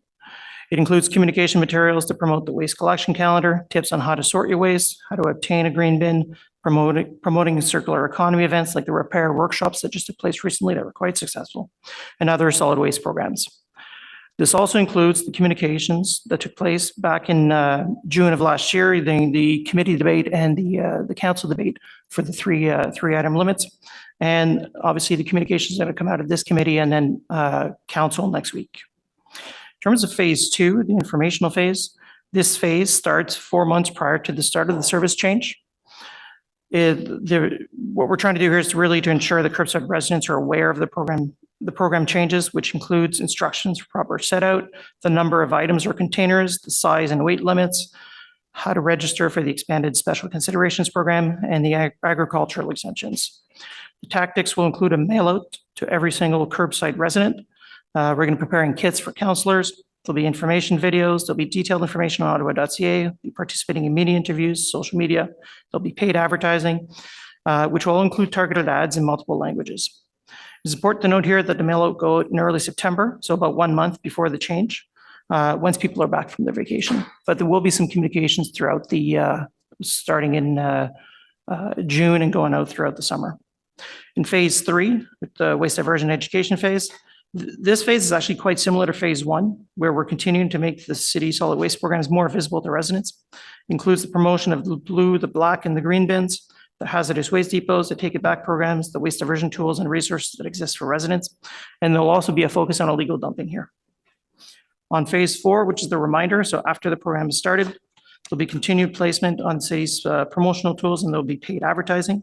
And our communications will be adapted as required based on residents' participation in the program. I'll move to the next slide, please. An important component of the communication plan is the targeted outreach. So here, Public Works will be hiring what we're calling curbside education ambassadors, similar to the concept from a few years ago when they hired the Green Bin Brigade. Some of you might remember when we introduced plastic bags with the Green Bin, there was an outreach team that was hired that went met with residents to have a conversation with them, and it was quite a popular program, so we decided to bring that back. They will provide door-to-door knocking and education to support residents and encourage participation in diversion programs with targeted support in low diversion neighborhoods. Outreach will take place at various events in the communities. Presentations will also be available in schools, with community groups, equity deserving groups, as per the council directive that we have received. And further, the target outreach will also include communications materials and educational videos that will be captioned in multiple languages. I'll now pass it over to Nicole. Great, thank you, Ghislaine. So similar to the communications and outreach strategy, we have numerous components to operational readiness that we'll be walking through on the next few slides. So actually, next slide, please. We'll be honing in and focusing on the opportunities to offer flexibility to the firm item limit for residents, as well as strategies to mitigate operational challenges. Next slide, please. So first and foremost, just linking back to Council's direction to look at the opportunity to leverage the administration of the existing Yellow Bag program for small businesses to offer flexibility for residents to set out additional waste. It certainly is feasible. And we believe it can be done within existing resources, which will be something that should council approve the staff recommendation, we will revisit 1 year once we actually have a good understanding of program participation and actual sales. Bags would continue to be sold in 4 packs for $17.60, so about $4.40 per bag. Just for context, this is based on full cost recovery for the collection, landfilling, as well as program administration and the price of the actual bag itself. And this is per pricing approved by council in the 2024 budget. So today, yellow bags are sold in all 7 client service centers, as well as 10 home hardwares and 1 BMR. So as you would have seen within the staff report, there are some gaps across the city where some wards do not have a retail location. So if council does approve utilizing this program, we would look to finalize an agreement with Recreation, Cultural and Facilities Services. We've been exploring an opportunity to sell bags at those facilities in those locations where there are gaps across the city today. And if we're unable to finalize those agreements, we would be looking at expanding to additional retailers. We did explore libraries as sales location option, but they were deemed unfeasible by the Ottawa Public Libraries. They're not in the business of cash handling and sales. So staff are certainly supportive of a solution being provided to residents requiring flexibility above the 3-item limit. So for those instances where it's required, such as move-ins, move-outs, family deaths after holidays and celebrations, when we typically see waste generation being higher than the average week. This also aligns with feedback shared through community engagement in 2021. It's just a reminder, we had over 20,000 residents participate in that engagement series. So certainly the highest level that we've seen on waste-related projects. And this recommendation was also informed by input provided by our Solid Waste Planning Council Sponsors Group when we met with them on April 29th. Next slide, please. So in terms of the Special Considerations Program expansion, so for context, this program has been in place since 2012 when the city transitioned to biweekly garbage collection. It allows registered households to set out diapers and incontinence products on the off week of garbage collection. And as per council approved motion, we will be expanding the program to include additional unavoidable home healthcare waste, such as what's listed on the slide here. And the one bag limit will still apply. However, we recognize there may be some unique circumstances for some households that will be handled on a case-by-case basis. Next slide, please. So in terms of the agriculture exemption policy, as you'll recall, council did direct staff and delegated authority to staff to develop an exemption process. We have about just under 1,300 agriculture properties with residential homes that receive curbside waste collection services from the city. So council acknowledged when directing staff that certainly there are some unique factors related to these agriculture operations that generate unavoidable waste that can't be recycled, such as bale wrap, feed bags, and packaging material. To help inform an exemption policy, we did survey. We mailed out a survey to all of these properties. Waste generated by season was among the most relevant factors for additional unavoidable waste volume, with the spring being the highest. So it's based on this feedback that we are recommending unlimited, or these properties be able to set out unlimited amount of unavoidable waste during the spring farming season. So between April 1st and May 31st of each year. And recognizing as part of the policy, we're wanting to balance ensuring participation in recycling programs. Collection will be dependent on participation in waste diversion programs. Residential farms will also continue to be able to dispose of waste free of charge at Trail Road, which is current council policy. And we will also, as part of updates to our Take It Back program in the future, we'll be looking at opportunities to partner with industry partners to take back materials, so reducing the amount of waste going to landfill. Next slide, please. So in terms of rolling out the policy and ensuring residents have ample time to adjust their disposal and sorting habits, as Ghislain had walked through, we have a comprehensive 4-month communications and outreach plan in the lead up to the policy change. But we also recommend, based on best practice from other municipalities, that we have a transition period for curbside residents as it relates to enforcement. So we are recommending a graduated approach to enforcement of the policy.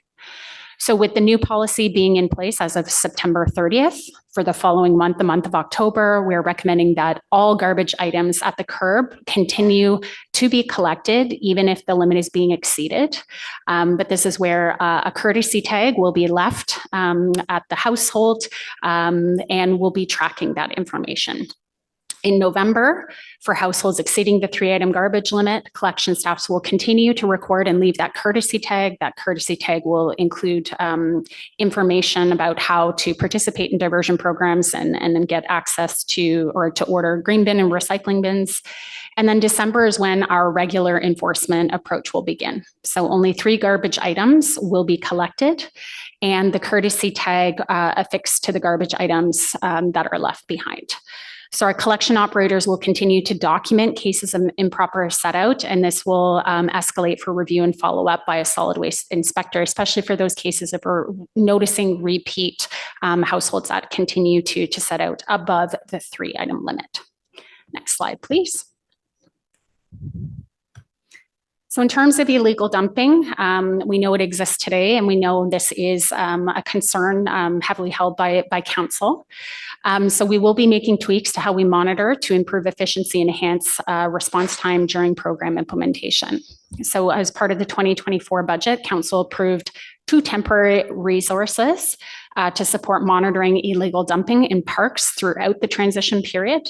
We'll be using this as a pilot of sorts. And funding was also approved for 2 additional temporary resources for bylaw services to help support and address the anticipated increase in illegal dumping on private property.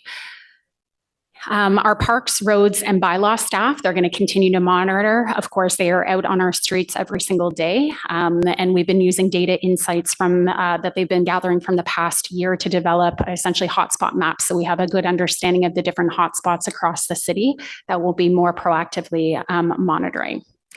And Ghislaine touched on it very briefly, but as part of the communications campaign, we will have a detailed campaign focused on illegal dumping awareness with the intent to raise awareness around the economic, the environmental, and the health risks of illegal dumping, complemented with that call to action. So providing residents with information on what they can do if they come across or they directly see instances of illegal dumping.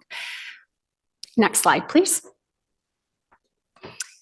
And this piece here, this speaks to Councillor Tierney, the questions that you were raising as part of the last presentation. But on our curbside collection contract, we do service some multi-unit properties. So generally properties between 2 and 6 units. We also service a number of larger multi-unit properties that have common paths on where they dispose of waste. And these traditionally couldn't be served under our multi-residential collection contract due to space considerations.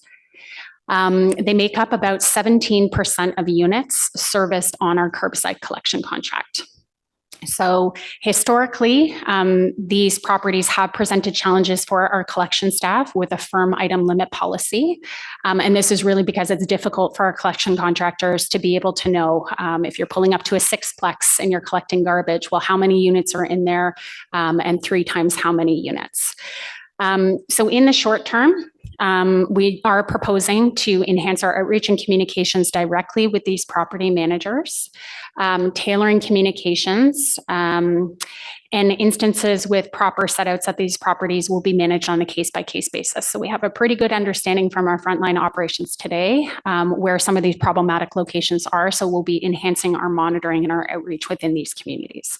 So that's the short term. The longer term, through this report, we are seeking a direction from council to delegate the authority to staff to be working with the property managers and condominium boards to explore and pilot tailored approaches with willing owners and reporting back to council with on progress next year.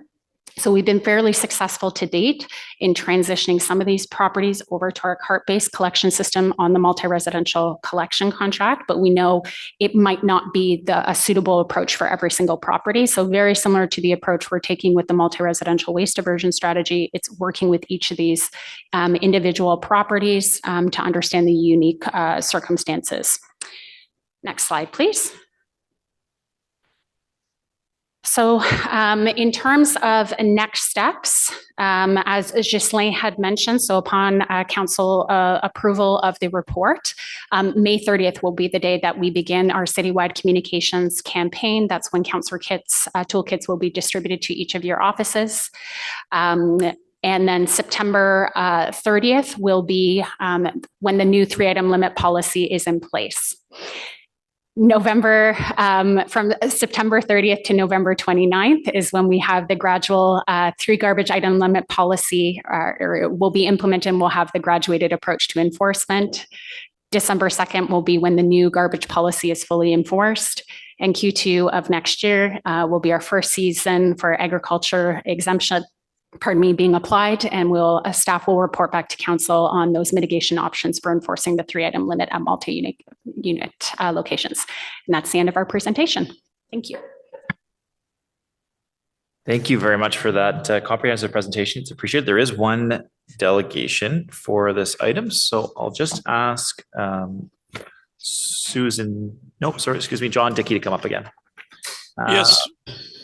John, you're with us. Thank you for staying with us, and you've got 5 minutes. Thank you. I wanted to speak to this item primarily to remind people on the committee that a number of units on curbside collection are, in fact, occupied by renters. But I see the staff report has already addressed that.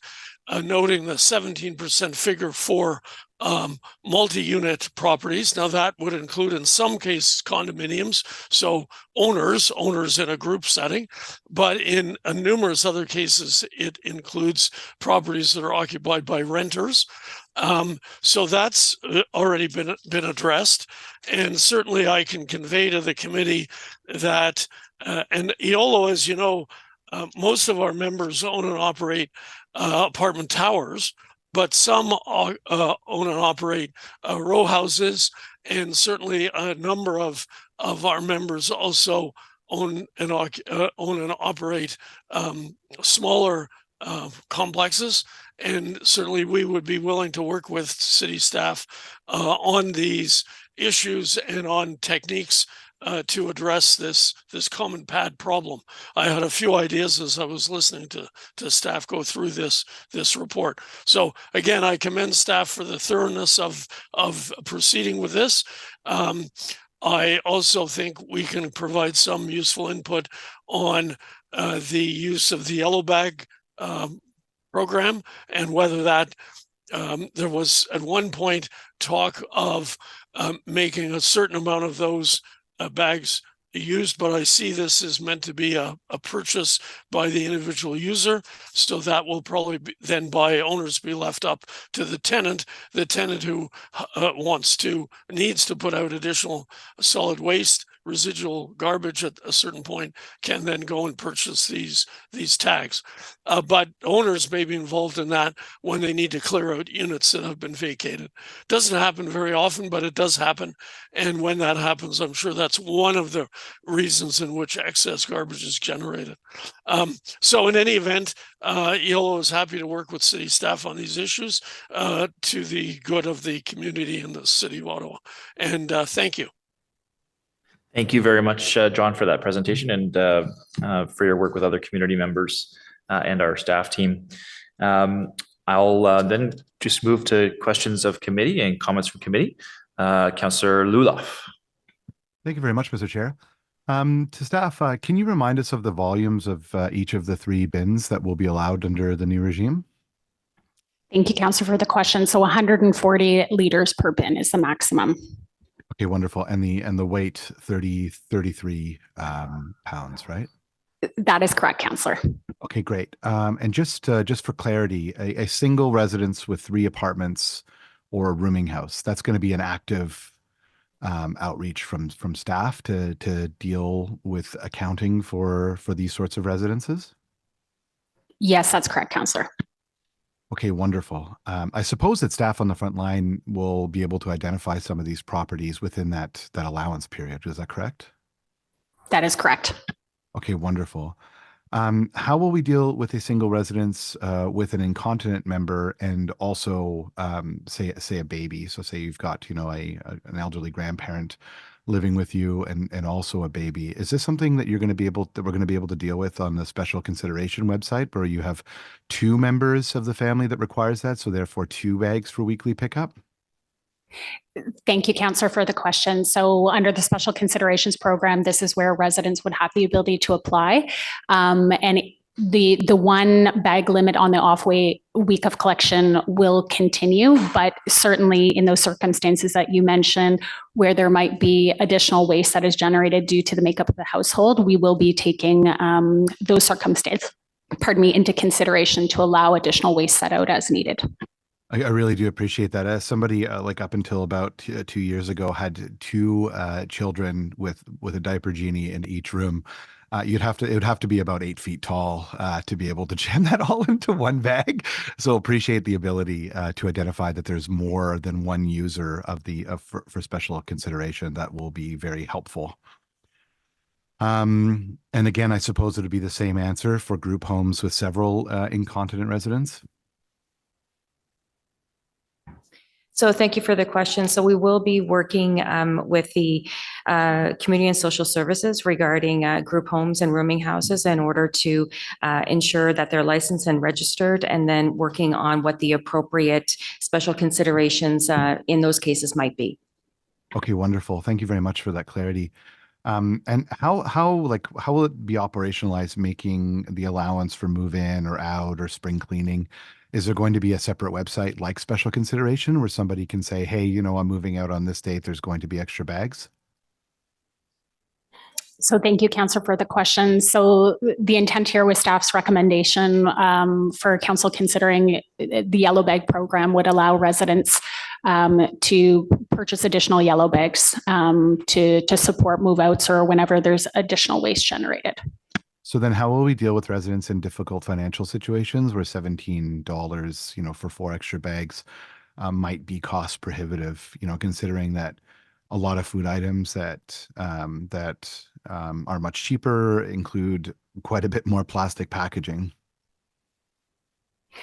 Thank you, Councillor. So one of the things that we are working with our colleagues in Community and Social Services is offering a pilot program for the next year, is offering yellow bags for free of charge for clients receiving services through those programs. So they'd be able to pick it up at some place like EORC or a community resource center, that sort of thing? That's correct, Councillor. Okay, great. Thanks so much. I really appreciate the clarity on these items. Thanks for your questions, Councillor. Councillor Tierney. Great. Thank you, Mr. Chair. And I appreciate this. I think this is going to make a big difference. And I like the fact that we're talking about these things in pounds, 99 pounds. I know we always like to say kilograms, but reality meets the real world. I step on the scale in the morning and I know how much I weigh. It's not in kilograms. So anyway, that being said, the yellow bag program, just for clarity, so our audience can hear, it's still bi-weekly pickup, and the yellow bag would be an addition on a bi-weekly schedule, not every single week, correct? Yes, that's correct, Councillor. Good. And it's a good difference. I just want to make sure people are fully aware of that, because you could have people throwing those yellow bags out on a regular basis. I was just speaking with the chair about, as well as the CCCs, the condos, you know, I have them chock-a-block, and I literally have 600 surrounding one park, 3 separate condo units, and you probably know which ones they are.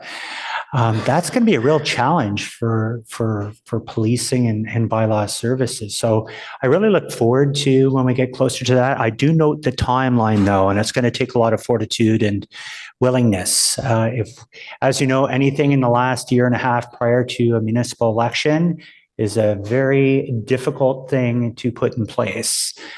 So if there's any possible way to speed things up, I think that would be advantageous to ensure that we're trying to adhere to those things. But from an implementation point of view, what would you be seeing at the earliest for those multi-residential pads? I see 2025 in there, but. Thank you, Councillor, for that. So essentially, we begin that work immediately. Working in particular, we have 735 common pad properties across the city. I think we even have some of our staff going out to some of the properties within your ward, looking at opportunities for cart-based collection. There was some interest expressed by condominium boards. So that's what we'd be doing, is a site-by-site, but until we're able to visit all of those sites and have an understanding, but the intent, if we can implement solutions right away, we will be. But we do anticipate some of them, we may have to pilot some different solutions.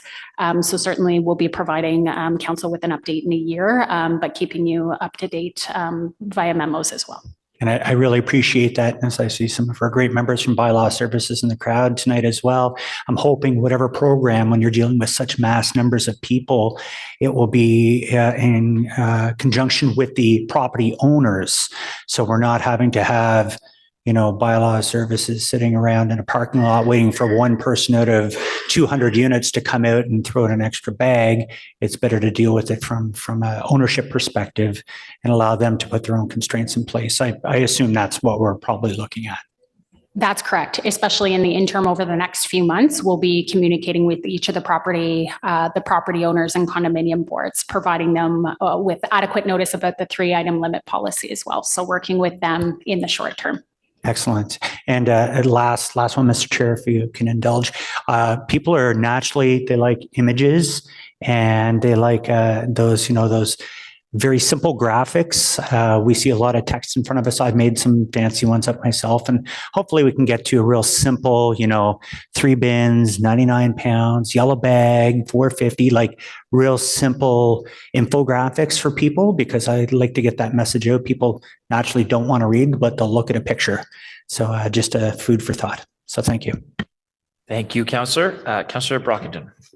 Thanks, Chair. The purpose of this program is to reduce waste and to divert waste from the landfill. It's not to be punitive. It's not to create garbage police.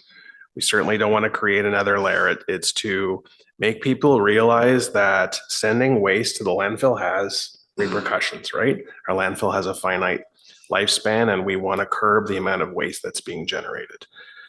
I appreciate the communications plan. I'm just thinking the tax bills next month, the waste. I just got my waste calendar last week. I didn't read it top to bottom to see if we mention it. If it's not mentioned, perhaps the next waste calendar can talk about this program.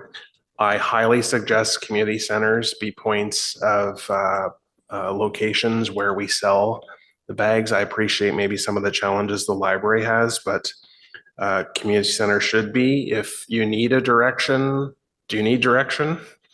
No. Okay. So I think I heard you say you're talking to Parks and Rec about potential partnership. You covered off shared pads. Okay.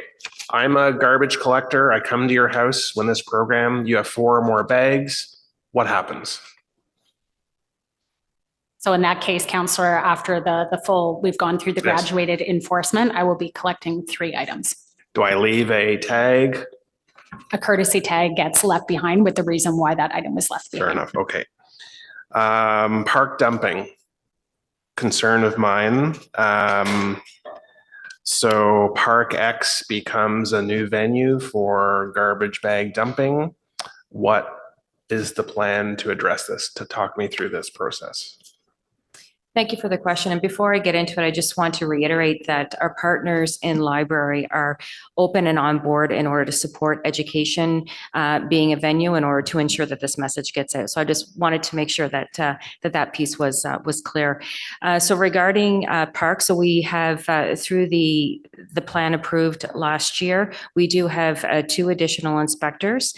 Right now, our collectors, when they're going, they're noting when there are instances of kitchen catcher type waste, which typically is from a household as opposed to the waste that was generated by the use of the park, and marking those spots. Our inspector will then go open the bag, see if there is any identifiable information to then go back and have that conversation with the resident. In addition, it is important for us to ensure that the message is clear that the waste receptacles that are at our parks are for the purpose and enjoyment of being in that space. And so really, I think some people think that, well, they're collected on a very good frequency.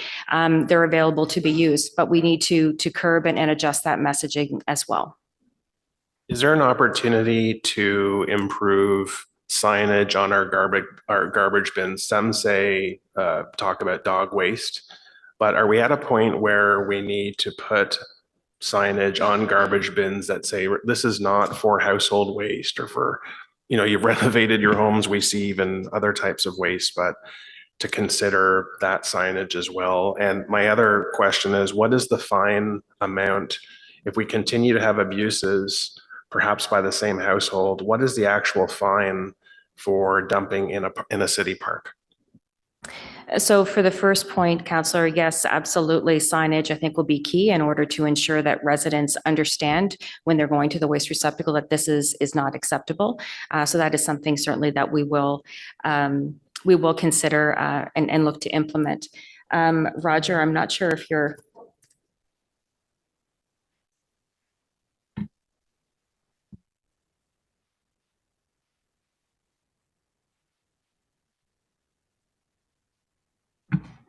Good morning. Mr. Chair, Councillor, for parks, the set fine is $205. Okay, thanks, Chair. I certainly support the rollout of this council endorsed plan. Education is top of mind. I think that's covered off and will be covered off well. I think locations where people can buy the additional tags is important, and I'm glad staff have looked at that. And my final concern, Chair, again, having come into office in 2014, even 4 years after when the green bin was first implemented, park dumping was a real issue. It has since subsided, but I'm concerned about what may happen once this new program comes in, and appreciate the plan and strategies that we have in place at this time. Thank you. Thank you, Councillor, for that. Councillor King. Thank you, Chair. And I'm really pleased with the amount of information in the presentation that outlined education and outreach initiatives. But I'd love to have staff describe what dedicated community outreach activities will look like in Ottawa community housing communities, because as one of the delegates had stated, we have communities that are row houses, that are duplexes, that will have a curbside pickup. I know in many of the OCH communities in my ward, I sometimes count 6, 8, 10 bags that are being left out every 2 weeks. So I'm just curious as to what the outreach will look like in those communities, especially since those communities are usually located in neighborhoods with lower waste diversion rates. Thank you, Councillor, for the question. So I'll start, and Ghislain, if you want to add anything, feel free. So within those communities, today we work very closely with Ottawa Community Housing. They've been highly engaged through the development of the policy, so we'll continue that work as well. So there's twofold. Those are certainly some of the communities that we've already identified as low diverting that we will be engaging in door knocking and outreach within those communities, but also working very closely with Ottawa Community Housing and leveraging and working alongside some of the summer students, that they're also bringing on board solely dedicated to enhancing waste diversion. So they have a fairly robust team in place today. So we'll be looking to work very closely with them within those communities.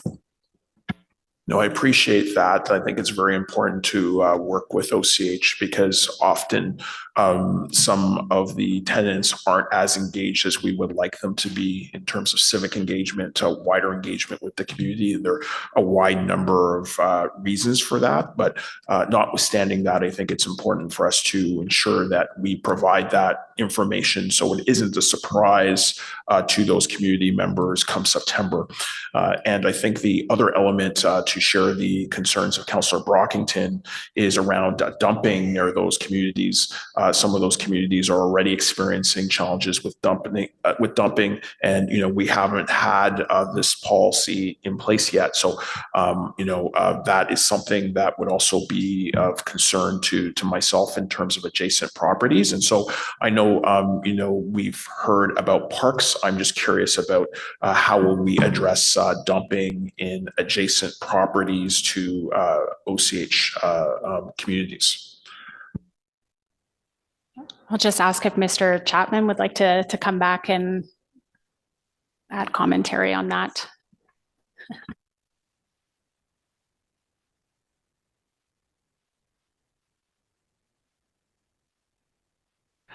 Mr. Chair, I apologize. I missed that question. Can you repeat the question? I was just wondering how the city or bylaw enforcement services will deal with the potential of dumping on adjacent private properties next to OCH properties. Mr. Chair, Councillor, thank you for the question. So definitely an investigation will take place. So often what we rely on is witnesses that can document what they've seen. We review that documented evidence and see if we could use that evidence to substantiate a charge. There's also, everybody has doorbell cameras now or cameras set up in their driveway. So, if there's an opportunity to review video evidence from neighboring properties, we'll do that as well. And my last question just dovetails on Councillor Brockington's questions about fines in parks. What are the fines for dumping on private properties? Mr. Chair, thank you, Councillor. Fines for dumping on private properties under the property maintenance bylaw. Those charges are the set fine is $300. Fines related to dumping on public property or city property are $500.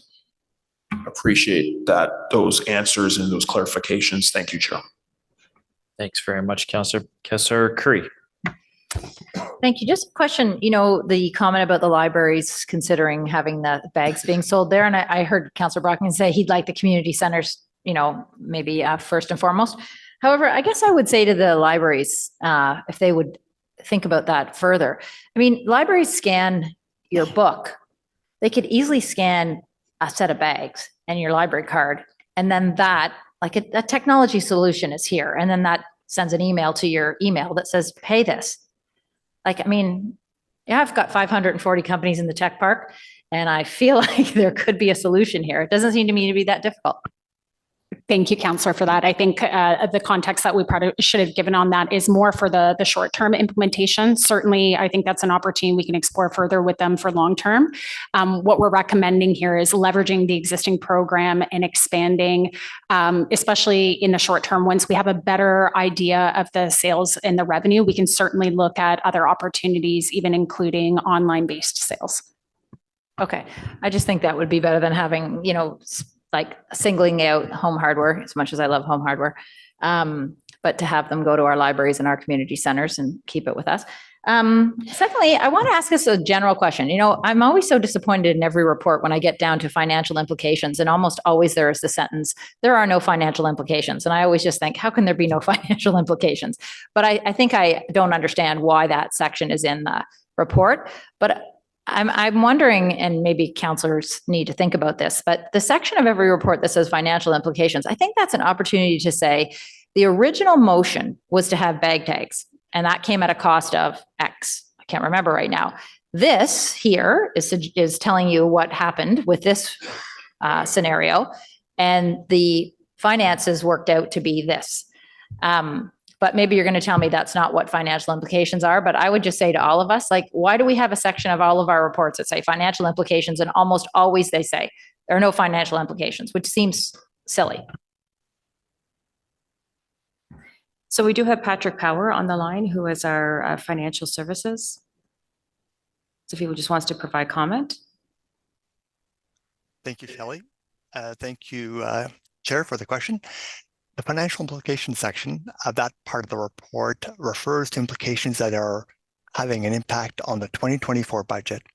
In this case, all the costs associated with the program for 2024 are already built into the budget.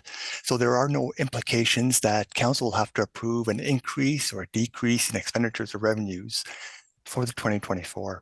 That is the purpose of that section of the financial implications, but certainly in the body of the report, we can provide additional context in cases where other programs have been discussed in relation to this program and the financial situations of those programs and whatnot. But the section that Councillor is referring to specifically answers the question, is there an impact on the 2024 budget? Either expenditures or revenues, either increases or decreases. And that's why in this report, there are no financial implications, because all monies involved with this report are already built into existing budgets. Okay, thank you. However, I would still say it would be strange to me that there wouldn't be some decrease to the budget. I mean, I realize we don't do zero-based budgeting, but I mean, has no one yet really calculated that fully to say that this is a different program now? It's not the tags. I'm just trying to figure out the dates. Our budget was approved last year. Did it contemplate the bag tag option? Like, I don't understand how there could be no financial implications. I guess I'm always thinking that. Thank you, Councillor. I appreciate that. So in terms of, because Council did not approve the tag-based option, any of the financial projections we had with the cost of that was null and void. It wasn't put forward as part of the 2024 budget, which is why you're not seeing that within the report. But I think your comments are important for us to take away for consideration too, for future reports from us. Okay, thank you. Is everyone else understanding what I'm saying here? Like, if this is a different program, there had to be a different cost. So somewhere in there, we need to see that, I think, for even the next budget round. Was there then a savings? Like, it just is equal, completely equal? I'll leave it at that, but I think you hear me. And then maybe we need to always be asking this question for every report that says there are no financial implications. Okay, thank you. Thanks, Councillor Curry. And just, I think Councillor Luloff might have an answer on the library question that was asked too, just as chair of the library board. Councillor Luloff. Thank you very much, Mr. Chair. So we were approached by Solid Waste in Q4 of 2023 with a request to discuss the possibility of selling yellow bags in the library branches. We replied in January offering to support and collaborate with Solid Waste on the promotion of waste management services and connecting with citizens more broadly for public education and programming. We further indicated that selling bags does not align with our mandate, unfortunately. In subsequent conversations, Solid Waste and OPL have worked on ways to promote proper recycling of batteries, to provide referrals to branches with battery recycling bins, and library staff are certainly open to further collaboration. The issues are that the Public Libraries Act of Ontario mandates libraries to allow citizens to reserve and borrow materials and use reference and information services. Our vision is to build community and transform lives, and our mission is to inspire learning, spark curiosity, and connect people. The library supports literacy, the joys of reading, learning, discovering, and creating. We do have a policy regarding solicitation and petitioning, which broadly does not permit solicitation or petitioning the library on our property. Exceptions are noted in the policy for the Friends of Ottawa Public Library and the Legion. OPL operates a roving model in which staff are mobile throughout the facility to assist clients at the point of need. So therefore, cash handling has been limited by recent initiatives, such as the materials recovery model implemented in January 2021, which was the removal of fines. So handling cash on the premises is very, very limited. So therefore, it's not operationally feasible for the OPL to administer stock and sales for physical items in branches on behalf of different organizations and for materials unrelated to our purpose and mandate. I hope that provides a little bit of curiosity, or it's not curiosity, it's a little bit of background for you. Thanks. Thank you for that, Councillor Luloff. I will just commend the library on their handout of the Eclipse classes prior to that event. That was really well received by a lot of the community, and appreciate the extra information there for committee members. Councillor Hill, you're up. Yeah, thank you very much, Mr. Chair. Thank you for all the work on this file. It's come a long ways over the last year and a bit, and I appreciate where it is. I think we're getting into a really good place. I want to drill a little bit into a couple of points. The first thing I want to understand a bit better is, what is it that we mean when we talk about residents living in areas with lower waste diversion rates? Is that simply talking about areas where there are a higher number of people living in houses, or is this something different? So Councillor, twofold. So one, we're using the set-out study data that we undertook in 2022. That gave us an understanding of participation in recycling and green bin programs across the city, as well as garbage set-out rates. So that's one of the insights that we'll be using to help us choose communities. But Ghislaine, feel free to jump in here too. Going back to some of the market research that we undertook in 2019 and again in 2020, as part of that, we were able to develop market segments and have an understanding of areas within the city based on demographics for those that have a lower participation rate. So we're using that with some of the tools we have available to us to identify different pockets across the city that have those demographic profiles of households that typically have lower diversion rates. Okay, so if I understand correctly, this is a combination of the demographics in the area and your market study that looked at the actual cutting open of bags and outputs. It wasn't the waste audit, Councillor, as a set-out study. So that was where we went and did counts. So we physically went out and observed if there was a green bin as well as recycling set out, and then how many bags or bins or items were set out at the curb. Okay, thank you. Because certainly I think a very fair complaint that I hear from a number of residents about this new program is the fact that they live in a household with 7 people versus a household with 2 people, and that's not fair. And so my commentary to them is, well, the point of this program is not to be fair, it's to do all the appropriate diversion for all the right reasons, but I'm just trying to understand a bit better how we get to that analysis of those areas, because certainly when I think about South Barrhaven, I mean, it's exploding, and the number of extended families that live in some of those places are significant. So thank you. My second question is about the yellow bag program. I'm not completely clear on why we don't have a broader retail support base to this. Is there something more that can be done here in order to further expand this so that it's easier access to get these yellow bags? Certainly, Councillor. So what we're looking at was leveraging, with the direction from Council, was looking at the opportunity to leverage the existing administration of the program, which has the partnership with those current retailers. But what we are recommending, because this would be more broad scale than the less than 500 businesses that we have participating in the Yellow Bag program, that we want to look more broadly across the city. So city recreation facilities, recognizing city-owned, looking at that as first, but certainly we can also be looking at additional retailers that would go through a formal RFP process. But what we're also wanting to do is have a good understanding of the actual sales volumes. At this point, all we have to go on is what the experience of other municipalities has been. So certainly after a year, once we have a better understanding of program uptake, we can look at further expanding the program as well into different retail locations. Okay. Would some of the research that was done when the initial concept of the bag tag program was being floated be crossoverable to this analysis? Because essentially buying yellow bags is very similar to the idea of a bag tag concept. So would you not already have some of that data in order to help inform that? Yes, Councillor, and that's what we're using, but they're high-level estimates, and that was also based on the 2.1 item limit as well. So recognizing that this is higher, where we have about 85% of households that are already setting out 3 items or less, we anticipate it to be lower. But as per that original report, we really need to have a good understanding until we really broad scale look at alternative solutions. It's what our typical sales will be. Okay, thank you. And has Acobia been involved at all in some of this discussion? Because I'm sure they could probably help reach out to their Main Street businesses to enable some of this. We have not yet, but we'll take that away, Councillor. And I guess my last question about yellow bags, I didn't think I'd talk as much about yellow bags as I am, but I'm interested in it, is counterfeiting. I can just imagine that somebody's going to be interested if you could sell, 4 plastic bags for $17 or whatever, that somebody's going to get smart and try and replicate this somehow. Is there some kind of a method or at least a concept of consideration so that we don't run into some kind of a black market yellow bag system? Yes, Councillor. So it's something we'll certainly be keeping an eye on, but we are, with the yellow bags themselves, we are looking at enhancing the unique identifiers on them to make it very difficult to replicate.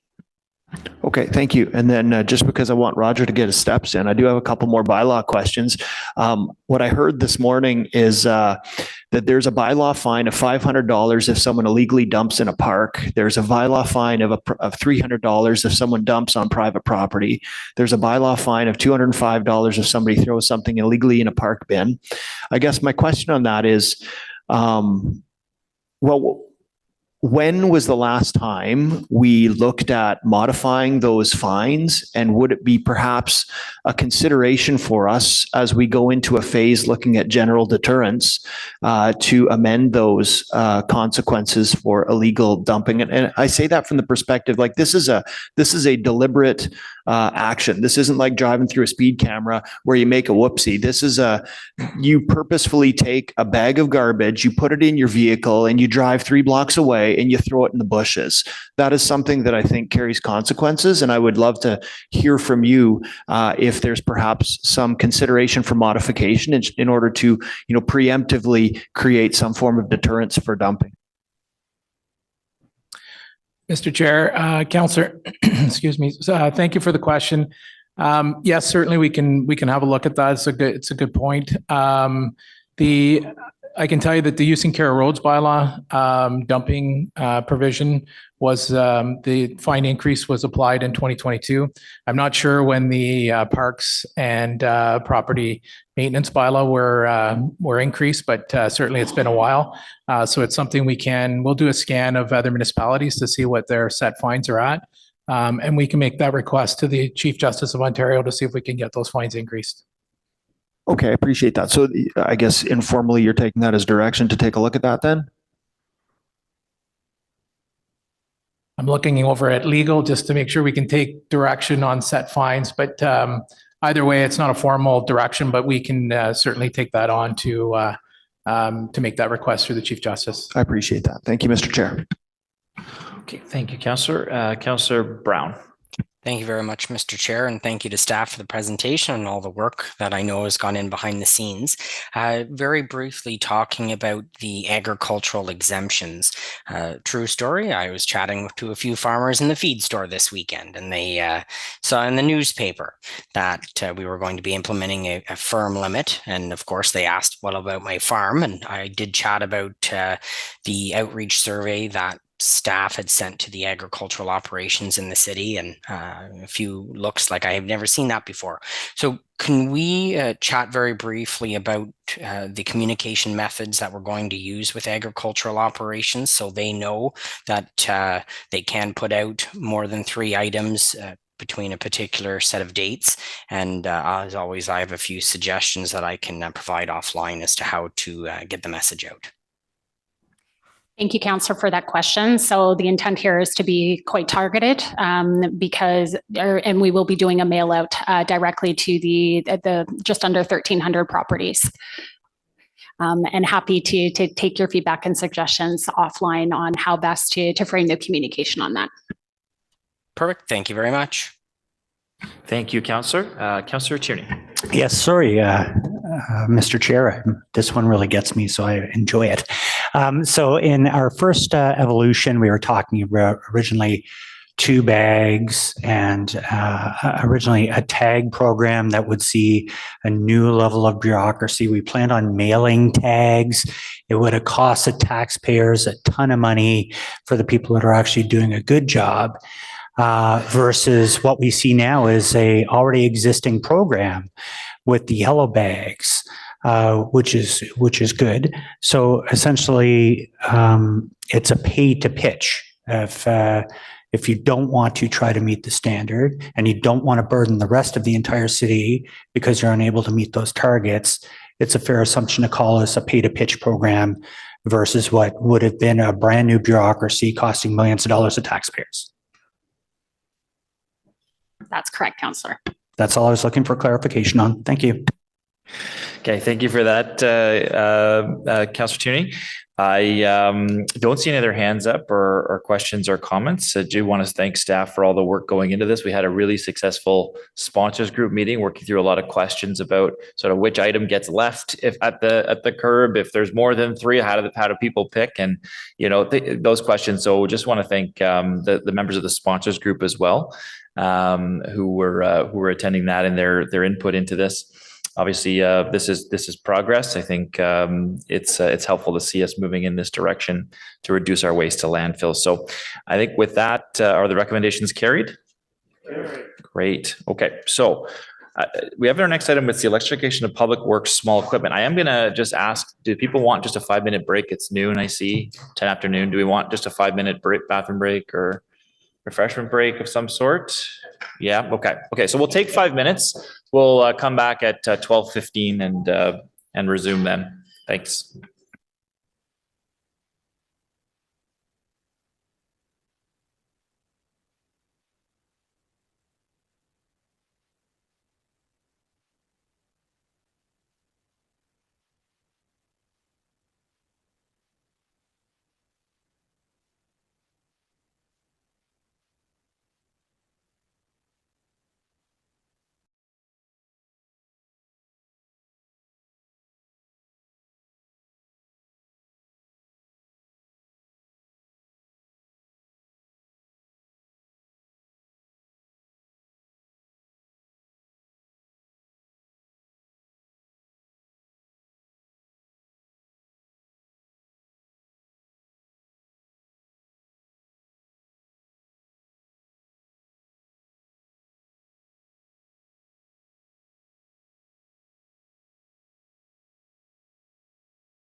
Councillor Devine as well. Okay, we're good. Thank you, Councillor Luloff.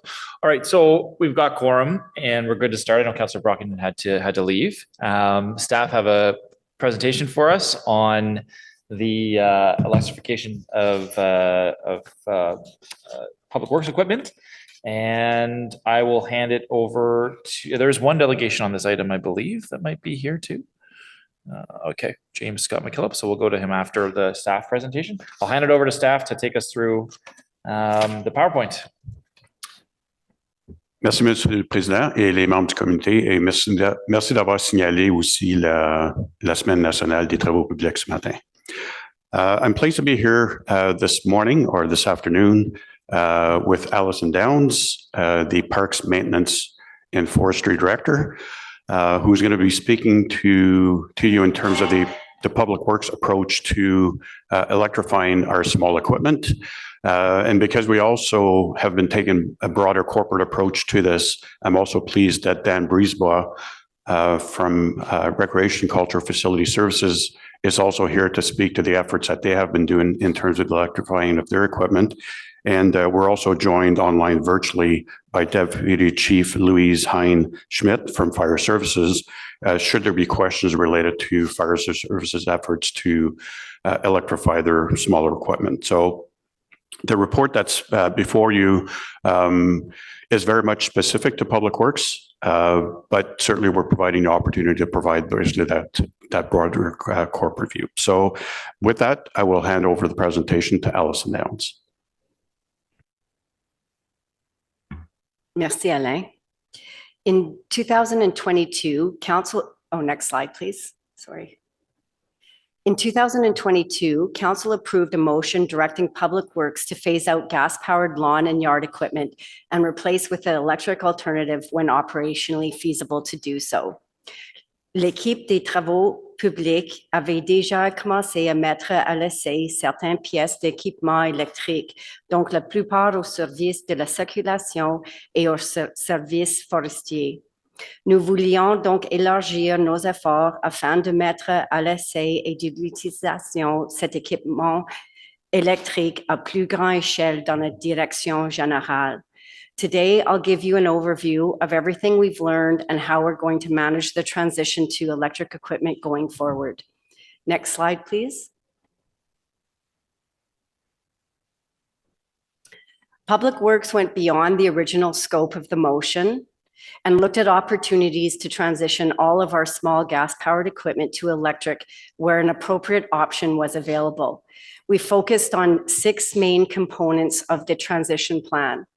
We first established an inventory in Public Works of small equipment. We have approximately 1,000 pieces of small gas-powered equipment. Most of that inventory, approximately 860, is yard and landscape equipment. And most of that falls within my service area, Parks Maintenance and Forestry. Secondly, staff conducted a municipal scan by surveying 40 municipalities, of which 19 responded. Many had tested electric equipment, but no one we surveyed had fully transitioned. They had all expressed similar challenges in the transition that we did, including the need for costly infrastructure upgrades to address electrical charging capacity, issues with battery power, and a general hesitancy about the industry's readiness for wide-scale commercial use.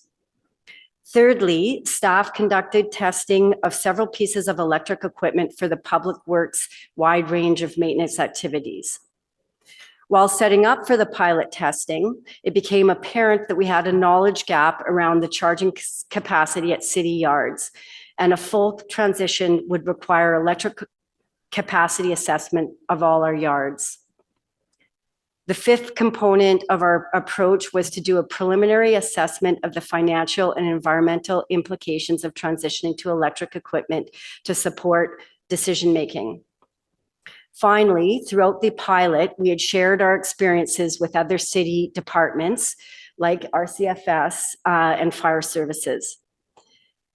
I will also mention that EPS, their policy branch, will be undertaking a review of potential regulations surrounding small two-stroke engine-powered equipment in Q3 of this year, and results and findings are expected to be reported to committee and council in Q3 of 2025. Next slide, please. Now I'll share the results of the electric equipment testing. Durant le printemps et l'été de 2022 et 2023, les équipes de travaux publics ont mis à l'essai une variété des appareils électriques dont la liste apparaît sur cette diapositive pour effectuer des travaux d'entretien dans les parcs, les boisiers, en bordure des routes et des emprises et terrains pleins.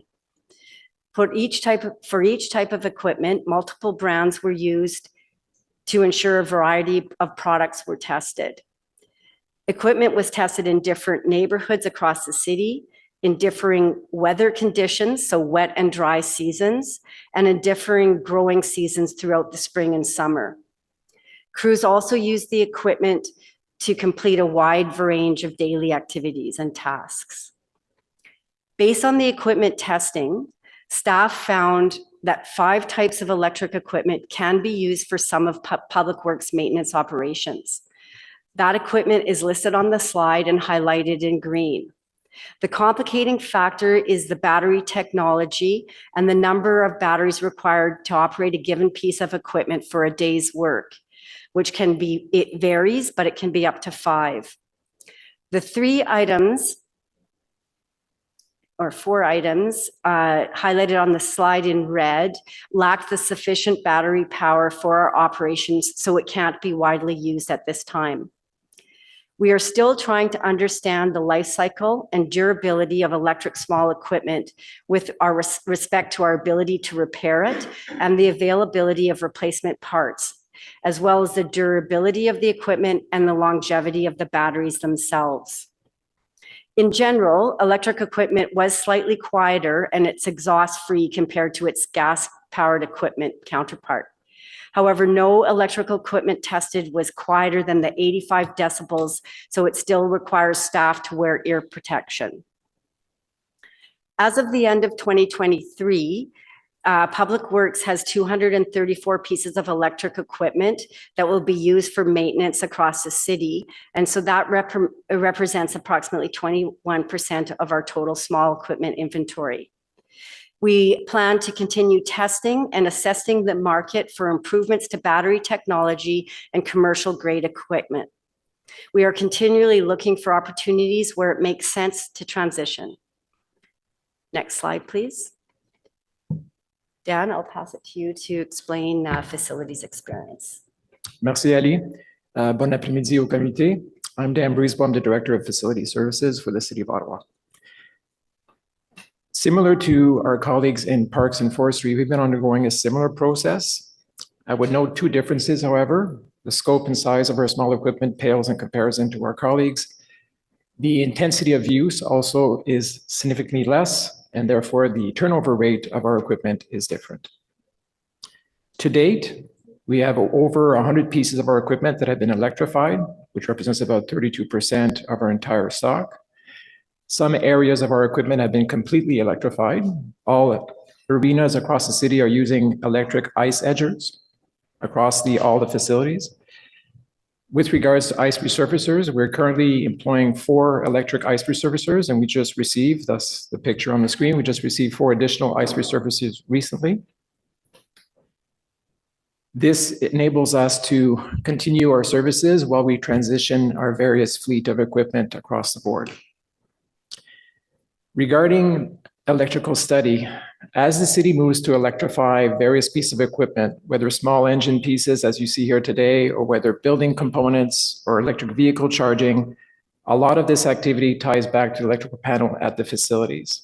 For this reason, we need to get a clear understanding as to what capacity is left in our panels at our facilities and what our providers, whether Ottawa Hydro or Hydro One, have further capacity available in the local transformer to provide and increase capacity to the facility to take in electricity.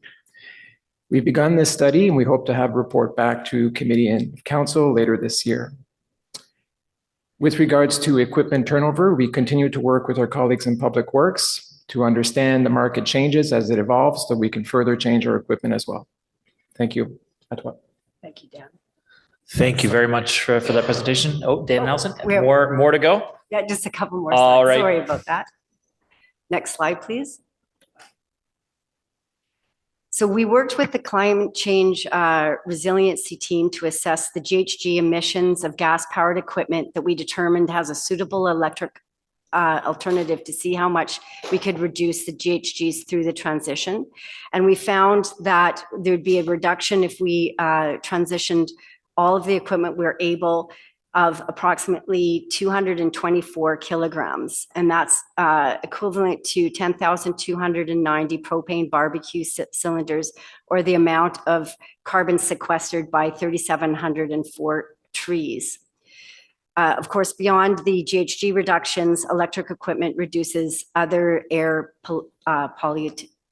pollutants. Sorry. Next slide, please. As stated earlier, Public Works took a broad approach to our transition plan, which included assessment of things outside of the equipment itself that would be critical to a successful gas to electric transition.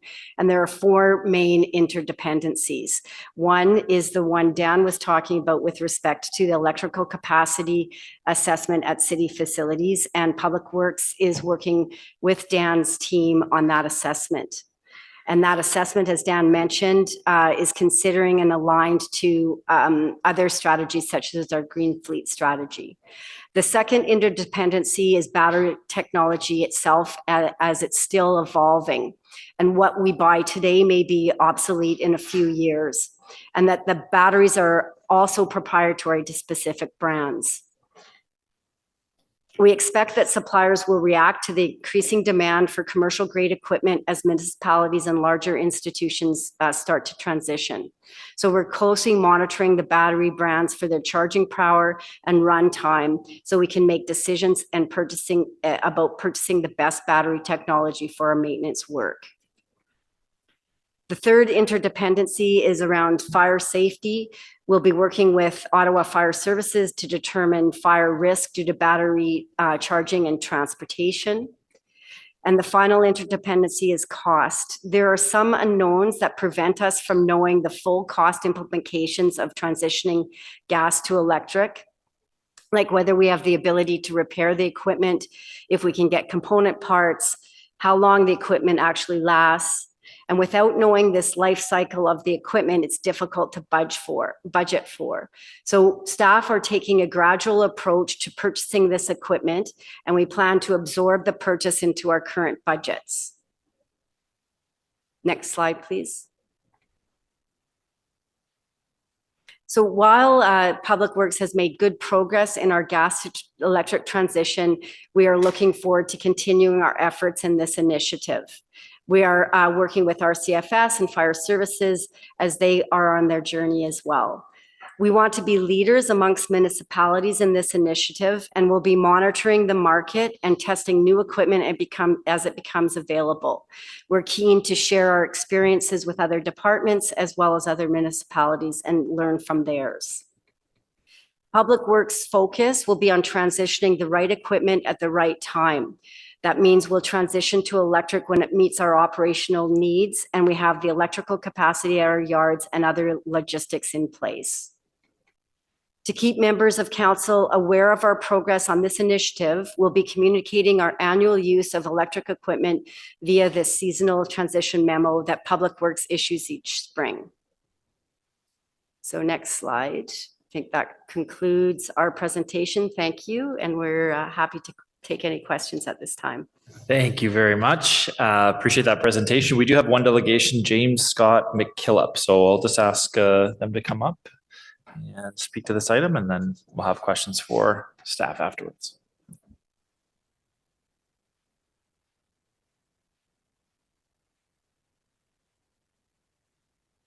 So I'll just ask you just to click on the microphone there. It should go red once you click it on. Great. There we are. Thank And you. you've got, we've got 5 minutes to address the committee. Okay, thank you. I have a speech impediment, so please be easy on me here today. My name is James Scott McKillop. I'm a small business owner here in Ottawa. I'm very pleased to be here today at the Climate Change Committee. Unfortunately, I'm seeing many changes happening regarding Ottawa's environment, but most aren't even noticing how the UN sustainability goals are involved. From my understanding, everything from waste diversion to the green fleet strategy to energy evolution strategy to wastewater-based epidemiology is involved. But today I'm here to discuss the electrification of public works involved in the green fleet strategy. Seems there's several electrical standardization organizations involved in this green fleet strategy, including SCC, IEC, ISO, IEEE, CSA, and the ITU. For example, Francois Collier, SCC governing council member, a member of the IEC, IEEE, etc., seems to feel this strategy is involved in the Internet of Things, digital twins, AI robotics, big data analytics, driverless vehicles, smart cities, etc. Francois Collier even seems to think this is involved in the science called bio-digital convergence. I suggest everyone research Francois Collier if you think I'm crazy right now. And his work with the SCC, IEC, and the IEEE. He's responsible for international electrotechnical standards in regards to the Internet of Things, digital twins, and the standards organization involved seems to feel the underlying technologies in the green fleet strategy is a smart city issue at Smart City Ottawa. Now, I've been researching the electrical standards involved in Smart City Ottawa for nearly 4 years. And I'd never have learned of the Green Fleet strategy unless it was for this research. I find it very concerning that the Environmental and Climate Change Committee aren't discussing the topics, especially when you're referring to the underlying technologies involved. Maybe you're like the majority of Ottawa residents and truly aren't aware, which I find even more alarming. I find this so concerning that I started an ethics committee of concerned citizens to both educate Ottawa residents and address our concerns at different Ottawa committees and Ottawa City Council. We want some answers regarding the underlying technologies behind the scenes with this green fleet strategy in the Ottawa Smart City. I asked the Environmental and Climate Change Committee to address these issues at your next meeting on June 18th. Because many of the subjects you're speaking of, whether it's getting rid of gas equipment and introducing electric vehicles, clean energy, wastewater, water monitoring, renewable energy, etc., they seem to be involved with the electrotechnical and telecommunications standards involved with the Internet of Things at the Ottawa Smart City level. I'd love to be wrong regarding my claims, but so I beg you that we work together on finding a solution for the Ottawa residents questioning the international standards I mentioned today that seem to be associated with many of the issues involved with the Environment and Climate Change Committee. Some of these residents are very concerned and how they can properly comply with these international standards. Now, I'll be back at the committee on June 18th with a PowerPoint presentation to prove my claims I made here today. I deeply, deeply hope that you will give me the time on the 18th and not take it too hard on me after I'm done speaking here. Thanks for having me here today. I deeply appreciate your willingness to get to the bottom of the claims I made today. Thank you. Thank you, James, for being out. On June 18th, I think right now we're set to discuss the solid waste master plan. And so with delegates, we ask that they speak to the item at hand. There are items that might overlap with some of what you're talking about. We're also talking about the potential wildlife strategy either that day or day before. I could actually relate those strategies both to these international standards too, sir. That's what's important to do, is just to relate the item to the business at hand. Thank you for being here, and we'll see you in the future. Thank you. I appreciate that. Thank you very much. All right, so we are on to questions of staff and comments from committee. Councillor King. Thank you, Chair, and I'm extremely pleased with the update that the Public Works Department has provided concerning their progress on the use of electric-powered small equipment that meets operational needs. and that Public Works indeed went above and beyond the scope of the motion, which I really appreciate. So I'd really like to thank Allison and her team for those efforts. I do have a number of questions. And so I was wondering if you could describe how the Public Works Department is testing electric equipment to determine its operational suitability. So we're focused right now specifically on the lawn and yard equipment, and we tested a number of different brands, giving them to various crews across the city so that they could test it in different conditions and different growing seasons to understand how it worked and whether or not we were able to meet our maintenance quality standards with respect to maintenance, various maintenance activities that we're doing in our various service areas. And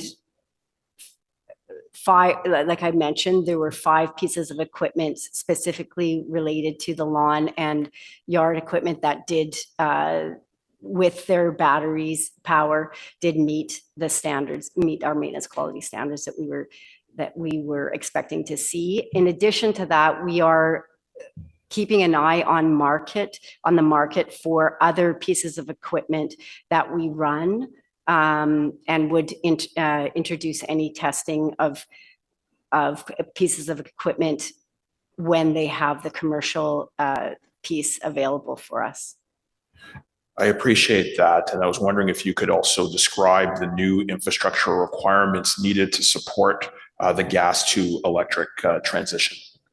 So I don't know if Dan can get into the details of that, but we are participating in the electrical capacity study that is being led by facilities. I think there are 10 of our yards that are on the list to be looked at. And just understanding the electrical load brought into the facility and the facility itself, its ability to handle the electrical requirements. So I'll pass it to Dan. Thanks, Chair. As communicated earlier, whether it's small engines or building components or EV chargers, that all ties back to the electrical panel of the site. And we're conducting that study now to determine how much capacity we have at different locations. Resulting from that study, it may require some strategic investments to increase the capacity at some sites. I should note as well too, not all city yards were built to be a city yard. Some of it had a previous life as another entity, and therefore the electrical capacity of that particular yard may be very different from its brothers and sisters across the city. I appreciate that. And, being on site, and I want to really thank you for the tour.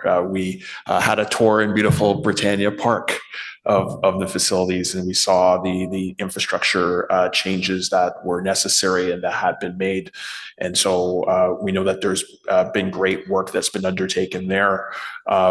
The department in the report stated that it's planning to gradually phase in electric equipment as it makes sense operationally. And I can imagine that also has to deal with the logistical challenges of the facilities. But I'm just wondering if staff can provide an estimate as to the timeline when all equipment that can be replaced will be replaced. Thank you, Chair, for the question. It is a little tricky. As soon as we understand the electrical capacity assessment and understand which yards are easiest to transition and where it makes the most sense to transition, we'll at the same time looking at battery technology and trying to understand the battery technology at that time and when it makes sense to invest.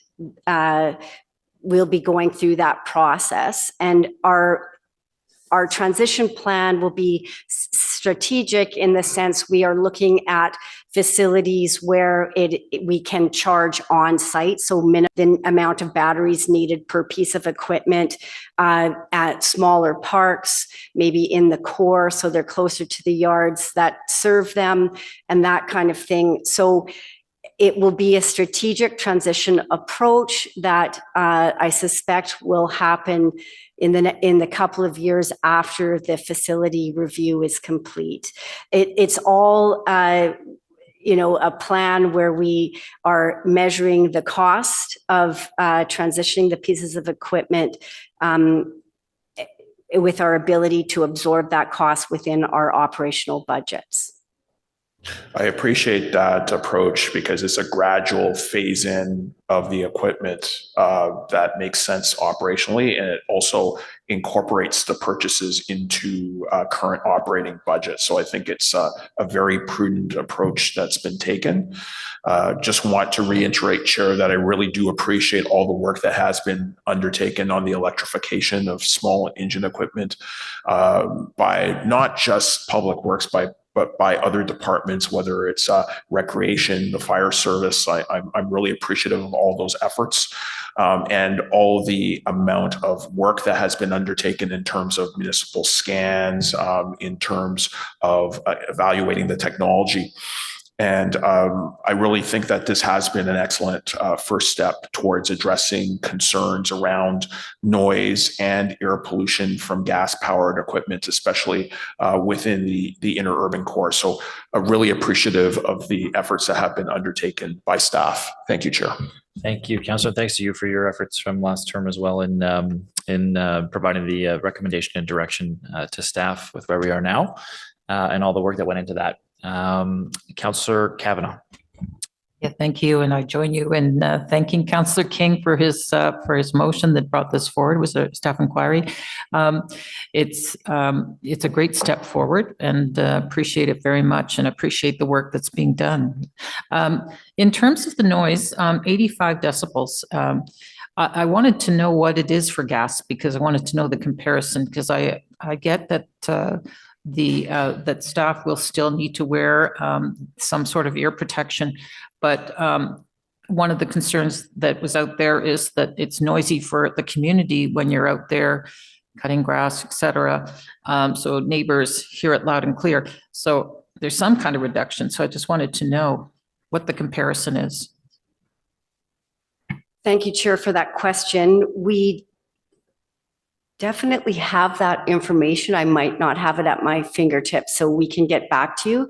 It is louder than 85 decibels, though.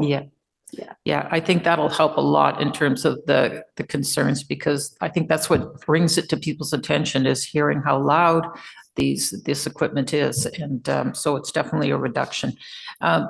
My understanding, correct me if I'm wrong, is the NCC's kind of doing the same thing. They're looking at their equipment as well and looking at switching over to electric. Have we had any conversations with them since we're all in the same area? We have been in close touch with them through the last couple of years that we've been doing our testing. So we are definitely working together with their experience and our experience. There are a few major differences in our business models. We own all of our equipment. We have we deploy crews at approximately 30 yards across the city, and we do this work in-house, whereas their business model is largely to use contracted services. So it is a little bit of a different business model, but we're definitely comparing experiences. I appreciate it. Thank you. In terms of the recommendations, I think the one that I was sort of surprised with that didn't make the list of yeses was the blower, because I see people use them at their homes sometimes, the leaf blowers, and they're pretty loud. And yeah, I wouldn't have thought they would be. I thought they'd make a good candidate for switching over. What was the issue with that? It's mostly the battery power and the power required of the blower in doing the work that we do in maintenance, in parks maintenance and in roads, where we're blowing often wet leaves and wet sand. And so it's just a difference in activity that we would do in our work than as compared to a resident. Okay, thank you. I really appreciate this, these first steps, and thank you for your work. Thank you. Thank you, Councillor. Councillor Hill. Thank you very much, Mr. Chair. Thank you for the report. I just want to validate that we're procuring the equipment because of the functional task and the fact that improving our fleet allows us to do the operational requirements that we need to do. And that is the primary function of this fleet renewal. Having additional electrified equipment is a value add to that. We're looking to do that where we can, but we're not compromising on the standards of the operational requirements in order to move to a technology prematurely. Is that a fair comment?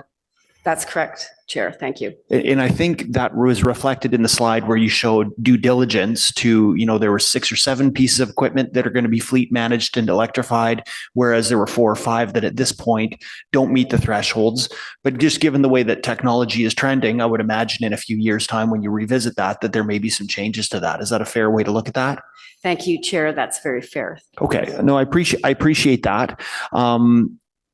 Am I correct in saying that there's going to be some, when the maintenance crews go out to use this equipment, there's going to be some drills that are going to enable them to be as effective as possible? Because certainly I've heard the concern that, they go out, the battery dies, and then they're inefficient because they need to drive back to the depot and recharge or get a new battery, or there's going to be a reduction in operational efficiency through this. Is that a fallacy? And you've taken that into consideration in order to ensure that you're maximizing your operational outcomes as per what the equipment was designed to do in the first place?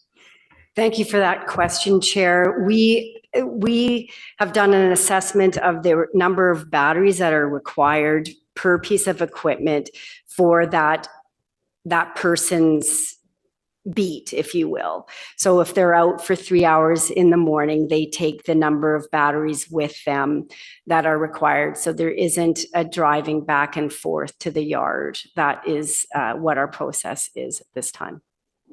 I appreciate that. And I noted that you spoke specifically to safety and fire safety concerns. I think that's really important for us as we look at, the potential of having a massive battery farm that's getting charged overnight in order to ensure that the next morning everything's ready to go. And that's certainly when you look at, some of the statistics on lithium ion battery fires, there are concerns that go with that, especially if they're all co-located in one location. So I'm keen, I think, to hear back more on the precautions and the fire safety impacts in terms of how the charging bays are going to be applied. And my last, I guess, question is, and if you can't answer it right now, we can suss this out and talk about it over time. But I want to ensure, as we're looking at the environmental impacts from a GHG emissions perspective, that we're also very closely monitoring the environmental impacts from a life cycle management process, especially when we look at end of life management.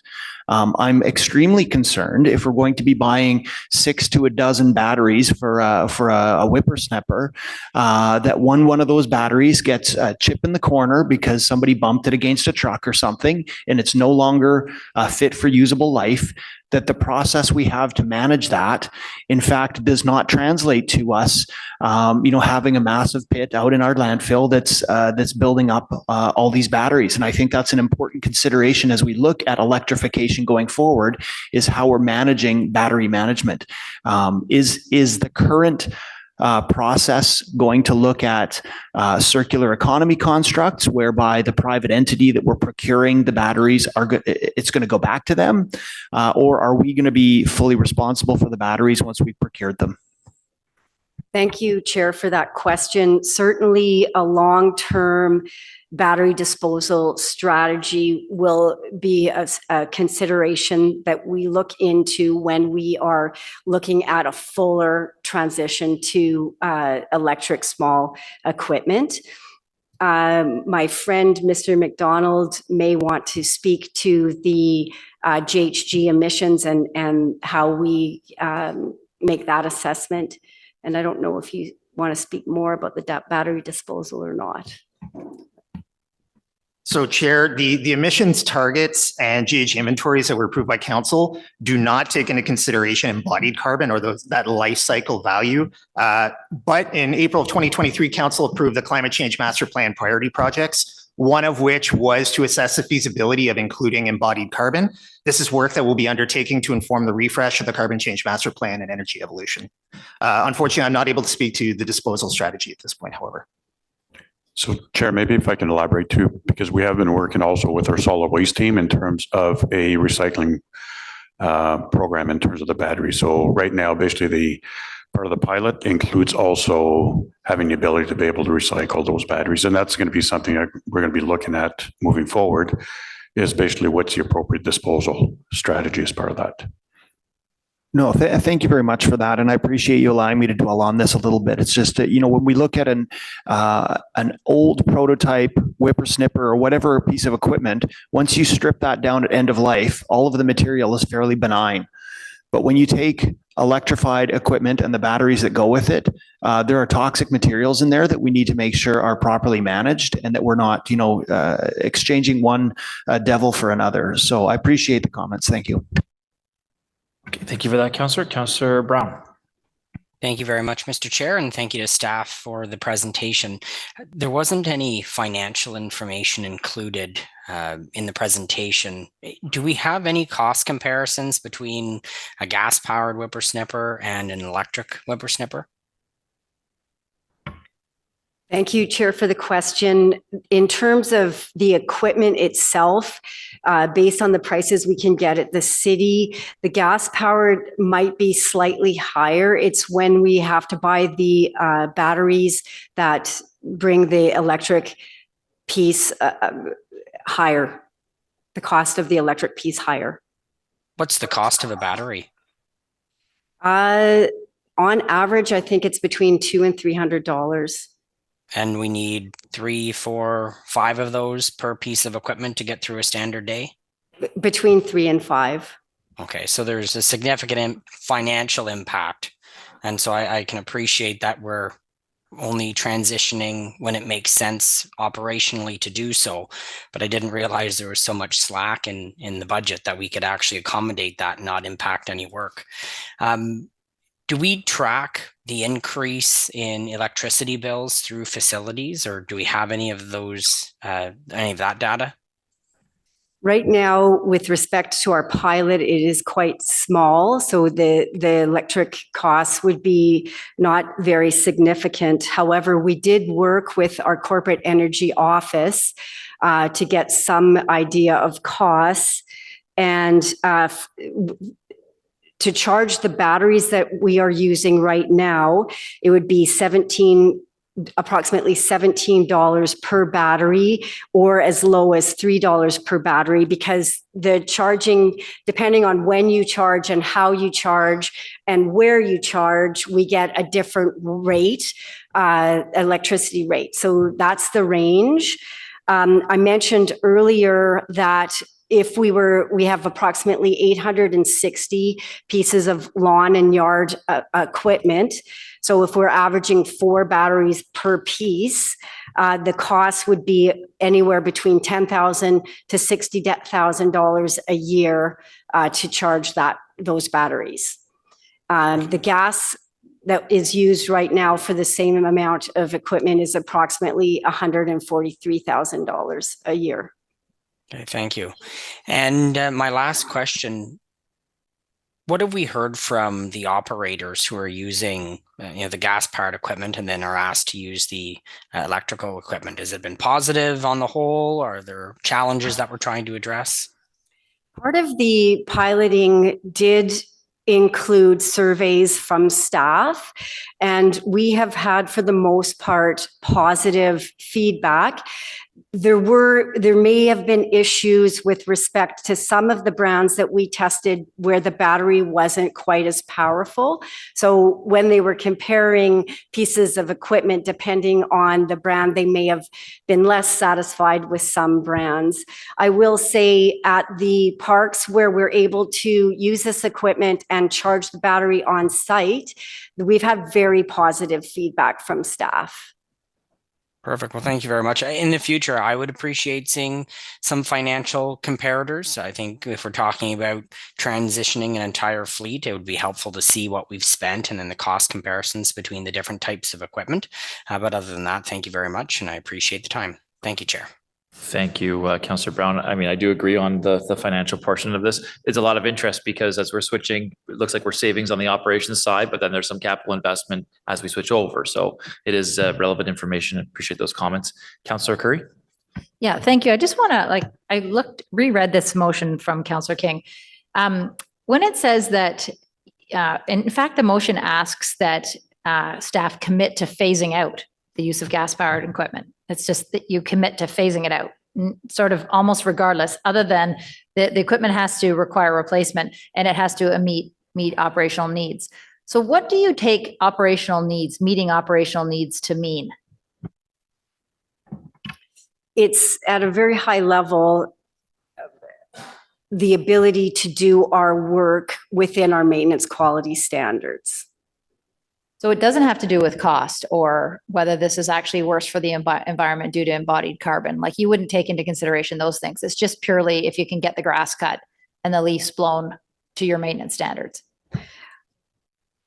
Well, I think we would definitely consider cost, and that's one of the reasons why we're doing this at a slow and steady rate, is because we want to absorb the costs into our ongoing operational budget, which we would have for equipment replacement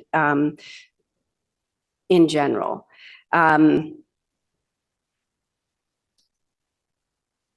With respect to the replacement, as they are life cycled, one of the issues with the gas-powered equipment is that they can last for a very, very long time. So it's a bit of a balance. We want to be leaders in this space. We want to electrify when we are able to do so, but it needs to make sense. Okay, but really operational needs is seen as somewhat limited. So Chairman, also the piece to expand is that I think this is a market where the industry is still very much in evolution. The batteries that we have now will continue to evolve. So basically the discussion right now in terms of trying to price a transition, the reason why it's very difficult is because basically we are seeing a lot of fluctuations in terms of the market, in terms of the evolution of mainly the battery technology. So the intent of taking this low gradual approach is also recognizing that the batteries will continue to evolve. Right now, one of the challenges that we're dealing with is basically once you start buying batteries from a manufacturer, it pretty much works on their units only. So what we want to make sure is that we don't catch ourselves where basically now we're essentially pre-committing to specific suppliers where now it starts to limit also the competitiveness of the market. So cost is very much part of the equation. It's not just around, well, as soon as it meets the operational requirement, we just jump right into it. We also need to make sure that we're able to sustain it. And part of that is making sure that basically there is more stability in that market. And that will come. I think there is very much a big push there. We've seen basically a lot of movement in terms of manufacturers around building better products, especially for commercial application, not just the residential, but the commercial application. And as we see that maturity, that's when you'll see us basically continue in terms of our transition or to that adoption. But I just don't want to leave with the impression that cost doesn't matter. Cost very much matters in terms of our transition. Okay, good. I'm glad to hear that. The other part of it is that embodied carbon concept that's not in our energy evolution document, our climate change. And I understand, I guess that's going to be a recommendation. Hopefully it is. But wouldn't that potentially change this entirely?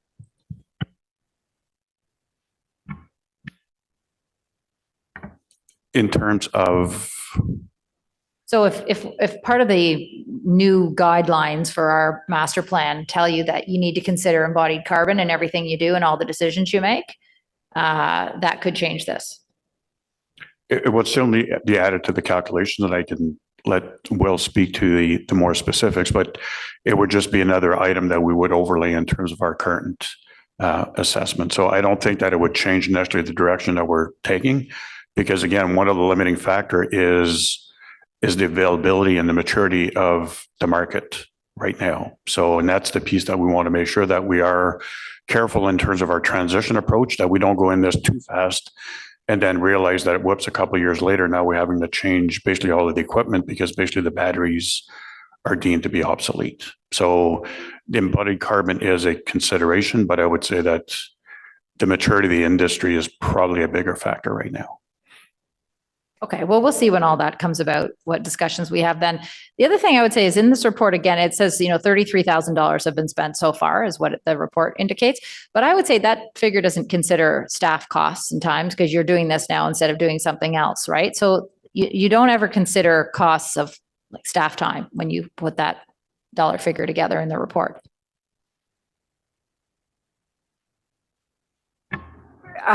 Staff cost to actually do the pilot or to prepare the pilot, that isn't in the cost considerations, no. Okay, you're not alone in that, I don't think we see that anywhere. The only other thing I would ask is in terms of a councillor motion, and I'm not against us looking at this, I'm just saying, don't councillor motions die at the end of a term of council? So the councillor motion was carried by city council afterwards, and staff had direction to continue with that. Anything can be reconsidered by a future council, but of course, it doesn't just die, or else we wouldn't have any programs continuing council to council. It would have to come back as part of a new council to consider a different direction. And my understanding is it wouldn't be reconsideration in that new term of council, as I understand. Maybe the clerk's office wants to opine, but I think that's how it works. Mr. Chair, you're correct. Linda's saying you're correct.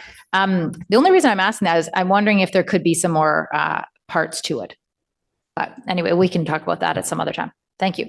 Happy to have those discussions. I think we have Councillor Luloff, and that's it for the speakers list. Thanks very much, Mr. Chair. Can I just request that staff, when they're doing that sort of life cycle analysis, if they could also look at not just the end of life, but also the beginning of life. So the amount of pollution emissions with the mining of lithium, of the work that's done to refine aluminum, which is part of the PAC component, nickel, manganese, cobalt as well. I think that I'd like to see sort of like an entire pollution life cycle cost up against using traditional combustion engines, so a comparison of the two. I think that would help us to show people that using these sort of battery packs will actually reduce pollution if that's the case. So essentially taking the life cycle of, say, like a whippersnipper that uses a gas-powered whippersnipper, the amount of gas and the amount of emissions over the course of its lifetime, and also the amount of batteries that it takes to run the same product over the course of its lifetime and its useful lifetime, including the emissions and pollution that's created through the open pit mining process as well. Thank you. Thanks for that, Councillor. I do want to just mention, I think all this discussion about embodied carbon, there's a lot of materials and buildings and roads and all kinds of things that has a lot of embodied carbon in it. And I welcome the discussion about including more embodied carbon in our decision-making in the future and what buildings we tear down, what we don't. Anyway, so I appreciate what you're saying, and you want to see the bare figures and the numbers. And I've heard a lot about the finances too, which, I think it's the same as the e-buses, right? You might save on the operations side, but some of that capital cost acquiring them and what embodied carbon comes with it is another a discussion point. So really appreciate the discussion of committee today on this.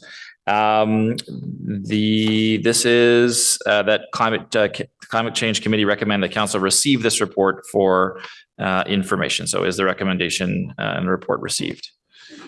Perfect. Thank you very much. So on the next item, 5.1, Environment and Climate Change Committee inquiries and motions for the period ending the 9th of May, 2024. There are no registered speakers for this item, and we have received no correspondence. Can we receive this item? Thank you. Any notices of motion from members for next committee meeting? Okay, not seeing any now. And I believe we do have one inquiry. Councillor Hill. Yes, thank you, Mr. Chair. Despite being a major global exporter of fertilizer, Canada still relies on nitrogenous fertilizer imports to keep up with our agricultural outputs. Imports of this nature add additional cost to farmers with international transportation and tariffs. Converting construction waste to synthetic fertilizer is a less expensive and more environmentally friendly way to provide our agriculture community with needed resources. Ottawa is home to facilities that can convert 80% of most construction and demolition waste into recycled biomass fertilizer. Increasing the viability of such facilities will also reduce the tonnage waste being sent to the Trail West landfill by providing alternate streams for construction and demolition waste. What support can the City of Ottawa provide to industry in order to reduce regulatory and legislative roadblocks to converting construction and demolition waste to synthetic fertilizers? All right, thank you for that inquiry, Councillor Hill. Any other business from members? All right, so we're adjourned, and the next meeting of our Environment and Climate Change Committee will be on Tuesday, June 18th, 2024. Thanks, everybody.